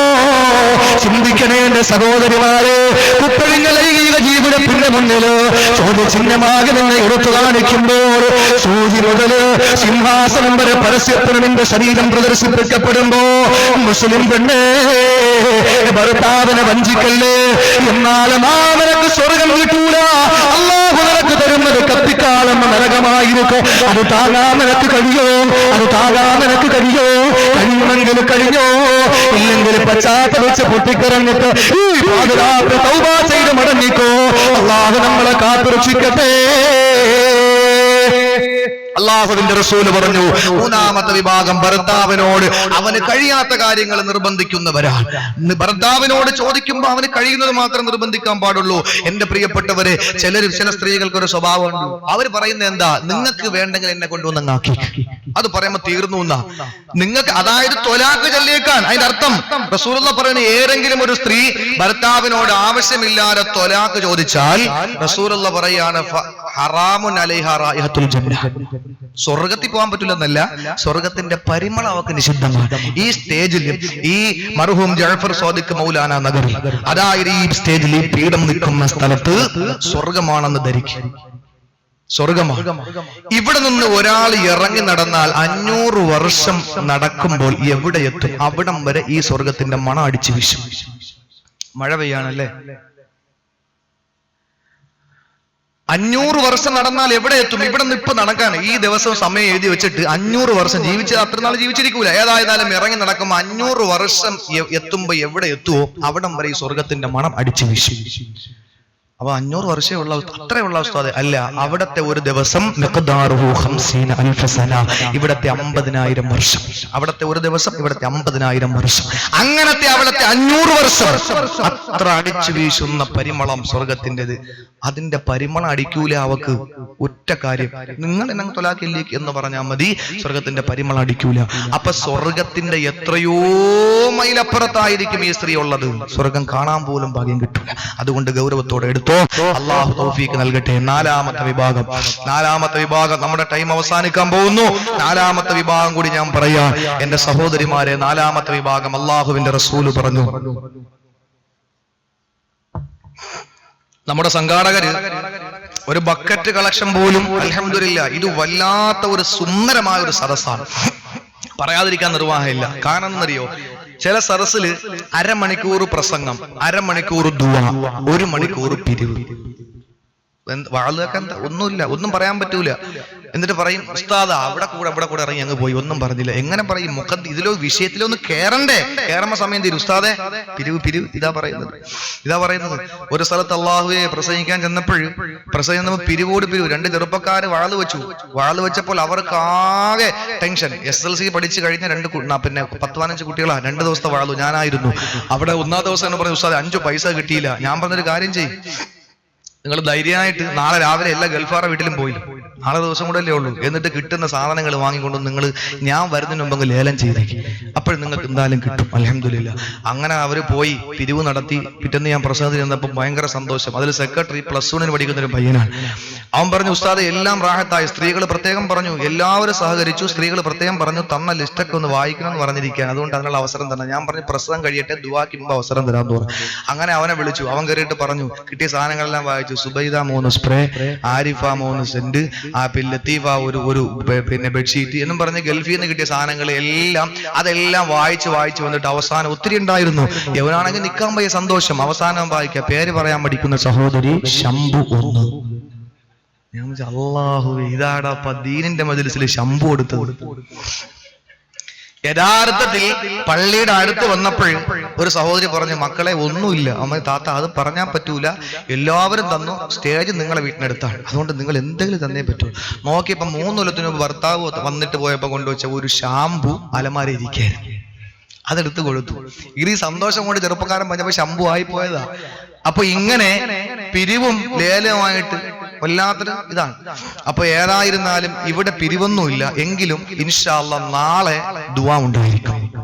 എല്ലാവരും റമളാനിന്റെ 10-നൊക്കെ പോയി കബീർ ഉസ്താദിന്റെ ദുആയിൽ പങ്കെടുത്തവരാണ്. ഇൻഷാ അല്ലാഹ് ആ നാളത്തെ പ്രധാനപ്പെട്ട ദുആയിൽ എല്ലാവരും പങ്കെടുക്കണം.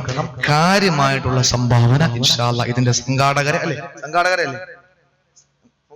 പൈസ വേണ്ടേ?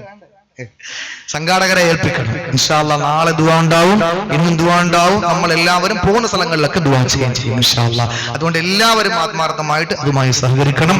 ആരും ആ വിഷയത്തിൽ, കാരണം നമുക്ക് സന്തോഷമാണ് എല്ലാത്തിലും.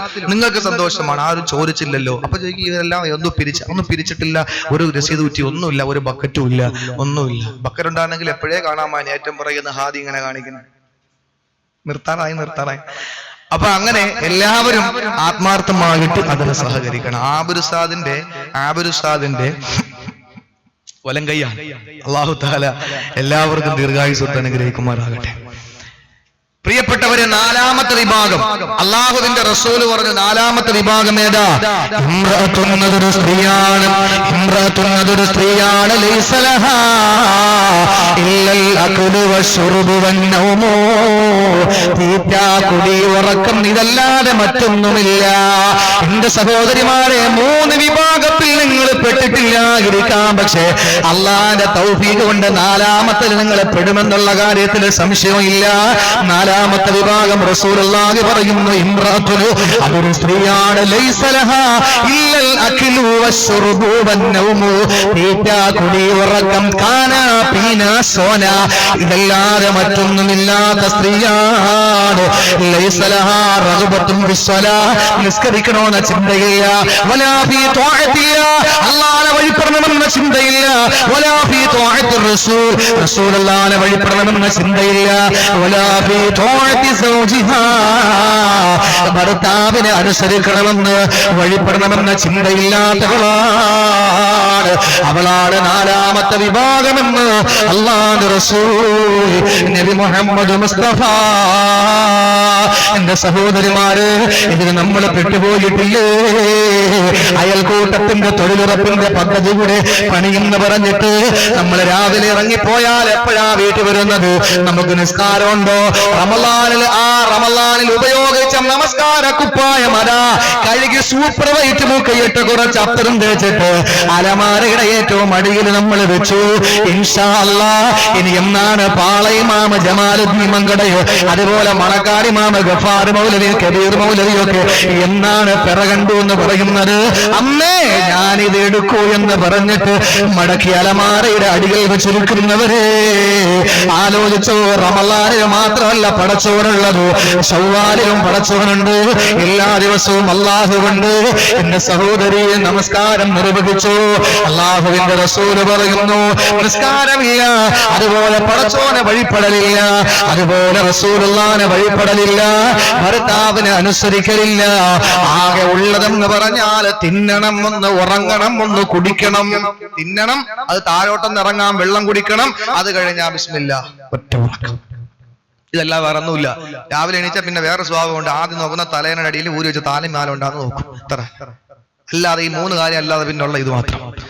എന്റെ പ്രിയപ്പെട്ടവരെ, ഈ ഒരു സ്വഭാവമുള്ള സ്ത്രീകൾ നരകത്തില്ല. ഇതിൽ നമ്മൾ എത്രയോ പേര് പെടും? ഭർത്താവ് വന്ന് പുറകിൽ തൊട്ടുമ്പോഴും ചുമ്മാ ഇരിടേന്ന് പറയും. കാരണം എന്താ? നമ്മളിവിടെ ഞെരിച്ച് ഇരിക്കാൻ, നമ്മൾ സീരിയൽ കണ്ടുകൊണ്ടിരിക്കുക.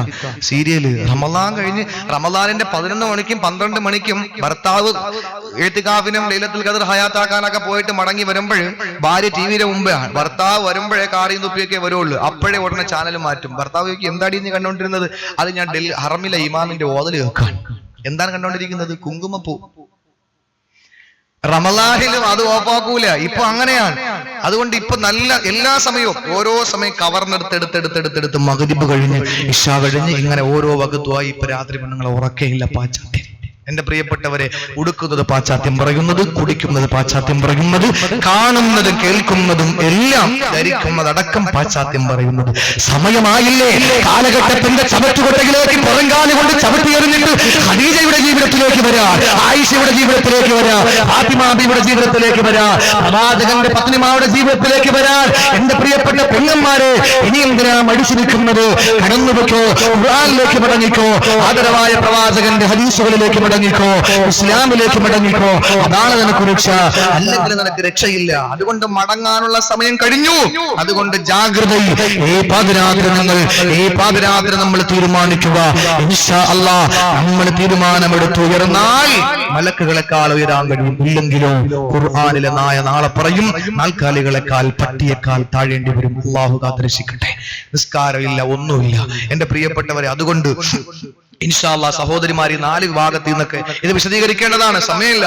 ഏതായിരുന്നാലും ഇശാ എല്ലാ വഖത്തിനും ഇപ്പൊ പള്ളിയിലും ആളുകൾ കുറഞ്ഞ്, പുരുഷന്മാരൊക്കെ കുറഞ്ഞ്.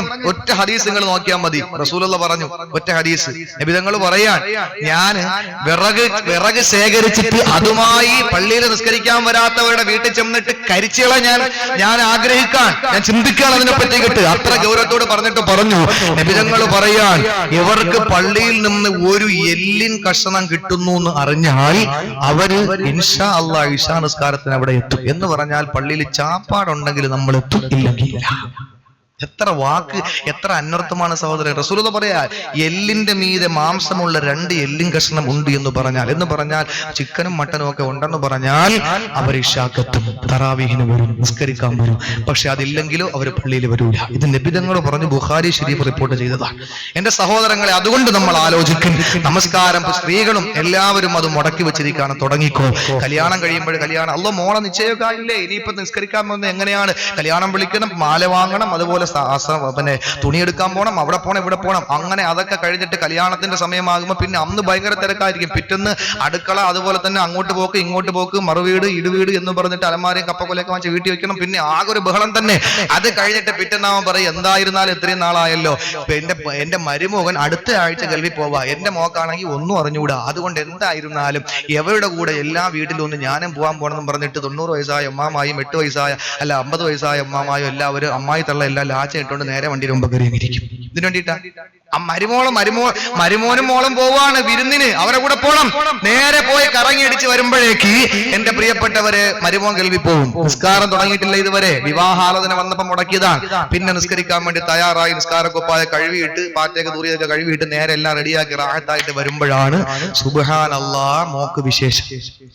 പിന്നെ ബെഡ് റെസ്റ്റാ എന്റെ മോള്, പല്ല് പറഞ്ഞു പോകും പറഞ്ഞ ബെഡ് റെസ്റ്റാ. അതുകൊണ്ട് എന്റെ മകൾക്ക് വേണ്ടി ഞാൻ ആ ചൂടുവെള്ളം നടത്തി കൊടുക്കേണ്ടത്, അങ്ങനെ എല്ലാ പ്രശ്നങ്ങൾ. അത് കഴിഞ്ഞ് ഏകദേശം അവൾ പ്രസവിക്കാറായി. പ്രസവിച്ചു കഴിഞ്ഞാലെങ്കിലും ഒന്ന് നിസ്കരിതാത്ത എന്റെ കുഞ്ഞ്, എന്റെ ചെറുകുട്ടി, എന്റെ പേരക്കുട്ടി മൂത്രമൊഴിച്ച നൈറ്റിലൊക്കെ ആയി, പിന്നെ എങ്ങനെ എപ്പോഴും നൈസാവസ്ഥാതെ എന്നും പറഞ്ഞ് അതങ്ങ് ഒഴുക്കും. അവനൊരു പരുവത്തിൽ വരുമ്പോൾ സുബ്ഹാനല്ലാഹ് അടുത്ത മുള കെട്ടിക്കാറാവും. ഇങ്ങനെ നിരന്തരമായി നമസ്കാരം ഒഴിവാക്കിയിട്ട് എന്റെ പ്രിയപ്പെട്ട സഹോദരിമാരെ, ആർക്ക് വേണ്ടിയിട്ട് 5 നേരം അള്ളാഹു നമുക്ക് നൽകി, ആ നമസ്കാരം നമ്മൾ നിർവഹിക്കുക. മാത്രമല്ല റസൂലുള്ളാഹിയോട്, ദീനിനോട് കൂറുണ്ടായി മാറണം എന്റെ പ്രിയപ്പെട്ടവരെ. അതിന്റെ ഒരു ഉദാത്ത മാതൃക ഞാൻ പറഞ്ഞുകൊണ്ട് ഇൻഷാ അല്ലാഹ് അവസാനിപ്പിക്കാം. അതിനു മുമ്പ് അവിവാഹിതകളോട് എനിക്കൊരു കാര്യം പറയാനുള്ളത്. അവിവാഹിതകളായ സഹോദരിമാരെ, നിങ്ങൾക്ക് പരിശുദ്ധ ഖുർആൻ ഓഫർ ചെയ്യാം. എന്താണെന്നറിയോ? ഇത് ഓണത്തിനും ക്രിസ്മസിനും ഉള്ളതൊന്നും അല്ല, അത് ഡേറ്റ് കഴിഞ്ഞ് പോകാനും തീരും, പക്ഷെ ഇത് തീർന്നു പോകില്ല. നിങ്ങൾക്ക് നല്ല ആരോഗ്യമുള്ള, അതുപോലെ നല്ല സ്വഭാവമുള്ള, ഈ 2 നല്ല മനസ്സും നല്ല ശരീരമുള്ള നല്ല ഭർത്താവായി കിട്ടണമെങ്കിൽ നിങ്ങളൊരു കാര്യം ചെയ്യണം. എന്താണെന്നറിയോ? അവിവാഹിതകൾ ചെയ്തോളൂ ഇൻഷാ അല്ലാഹ്, എങ്കിൽ നല്ല ഭർത്താവിനെ കിട്ടും. മൂസാ നബി ഒളിച്ചോടി അള്ളാഹുവിന്റെ തീരുമാനം ഒളിച്ചോടാൻ പറഞ്ഞു. ഒളിച്ചോടി നേരെ വന്നത് മദിയൻ പ്രദേശത്ത്. മദിയൻ ജലാശയത്തിന്റെ അടുക്കൽ മൂസാ നബി എത്തുമ്പോൾ അവിടെ ആരെയും പരിചയമില്ല. മൂസാ നബി അലൈഹി സ്വലാത്തു വസ്സലാം അവിടെ നോക്കുമ്പോൾ കുറെ ആൾക്കാർ വെള്ളം കോരുന്നു. ഭയങ്കര ആരോഗ്യമുള്ളവരാണ്, അവരൊക്കെ വെള്ളം കോരുന്നു. ഒരാളെ കൊന്നിട്ട് വരുന്നതാണ്. കൊലയുടെ കാര്യമൊക്കെ അറിയാലോ. അത് കേട്ടിട്ട് ഇനി പേടിച്ചോയൊന്നും വേണ്ട, അറിയാതെ പിടിച്ചങ്ങ് തള്ളിക്കൊടുത്തെന്ന് പറഞ്ഞ് വീണ് ചത്തുപോയതാ. ഏതായിരുന്നാലും അതിൽ നിന്ന് ഓടി ഒളിച്ച് വന്നപ്പോ ഇനി ഒരു പ്രശ്നം ഉണ്ടാക്കണ്ട എന്നും പറഞ്ഞിട്ട് മൂസാ നബി അലൈഹി സ്വലാത്തു വസ്സലാം മാറി നിൽക്കുമ്പോ 2 പെൺകുട്ടികൾ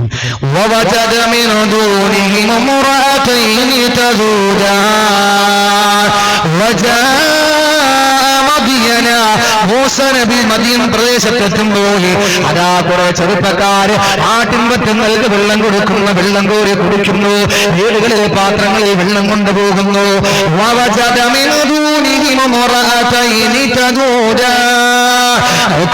മാറി 2 പെൺകുട്ടികള് അച്ചടക്കത്തോടെ മാറി നിൽക്കുന്ന, വെള്ളം കോരുന്നില്ല. മൂസാ നബി ആണുങ്ങളുടെ അടുക്കൽ പോയി പ്രശ്നം ഉണ്ടാക്കണ്ട എന്ന് മനസ്സിലാക്കിയിട്ട് മാറി നിൽക്കുന്ന സ്ത്രീകളുടെ അടുക്കൽ ചെന്നിട്ട് വളരെ പതിയെ കണ്ണു താഴ്ത്തി ശബ്ദം താഴ്ത്തിയിട്ട് ചോദിച്ചു, നിങ്ങൾ എന്താ ഇവിടെ നിൽക്കുന്നത്? അവര് പറഞ്ഞു, ഞങ്ങൾ വെള്ളം കോരാൻ വന്നതാണ്, പക്ഷെ ആരോഗ്യമുള്ളവർ വെള്ളം കോരിക്കൊണ്ട് നിൽക്കുന്നു, അതുകൊണ്ട് ഇപ്പോഴങ്ങോട്ട് ചെല്ലാൻ പറ്റൂല. പെണ്ണുങ്ങളാകുമ്പോ കുറച്ച് അടക്കം ഒതുക്കൊക്കെ വേണ്ട യുവാവേ, അതുകൊണ്ട് ഞങ്ങൾ മാറി നിന്നതാണ്. ആ മൂസാ നബി ചോദിക്കുന്നു, നിങ്ങളുടെ വീട്ടിൽ നിന്ന് ആണുങ്ങൾ വന്ന് വെള്ളം കോരാനില്ലേ? ആ സന്ദർഭത്തിൽ ആ സ്ത്രീകൾ പറഞ്ഞു, അബൂനാ ശൈഖുൽ കബീർ, ഞങ്ങൾക്ക് വാപ്പ മാത്രമേ ഉള്ളൂ, വാപ്പയോ വൃദ്ധനാണ്, എഴുന്നേക്കാൻ വയ്യാതെ കിടക്കുകയാണ്. മൂസാ നബി അവർക്ക് വേണ്ടി വെള്ളം കോരി കൊടുത്തു. വെള്ളപാത്രവുമായ സ്ത്രീകൾ നേരെ പിതാവിന്റെ അടുക്കൽ ചെന്നു. വാപ്പ ചോദിച്ചു, മക്കളെ ഇന്നും താമസിച്ചു വരുന്ന നിങ്ങള് ഇന്നെന്താ നേരത്തെ വന്നത്? അള്ളാഹുവിന്റെ പ്രവാചകൻ മൂസാ നബി എന്ന പ്രവാചകനാകിയ ആ സന്ദർഭത്തിൽ ആ സ്ത്രീകൾ പറഞ്ഞു, ഒരു യുവാവ് ഞങ്ങൾക്ക് വെള്ളം കോരുത്തുന്നു. എന്തേ മക്കളെ യുവാവ് വെള്ളം കോരുത്തെന്നെങ്കിൽ ആ യുവാവിന് എന്തെങ്കിലും നിങ്ങൾ സമ്മാനം കൊടുത്തു, അതിന് പാരിതോഷികം കൊടുത്തു, കൂലി കൊടുത്തു? ഇല്ലല്ലോ. അതുകൊണ്ട് പെട്ടെന്ന് വിളിച്ചോണ്ട് വാ. അതിൽ മൂത്ത പെൺകുട്ടി ഓടി വന്നു. എന്നിട്ട് മൂസാ നബിയെ വിളിക്കുന്നു. മൂസാ നബി ഒരു വൃക്ഷത്തിന്റെ ചുവട്ടിലിരുന്നു കൊണ്ട്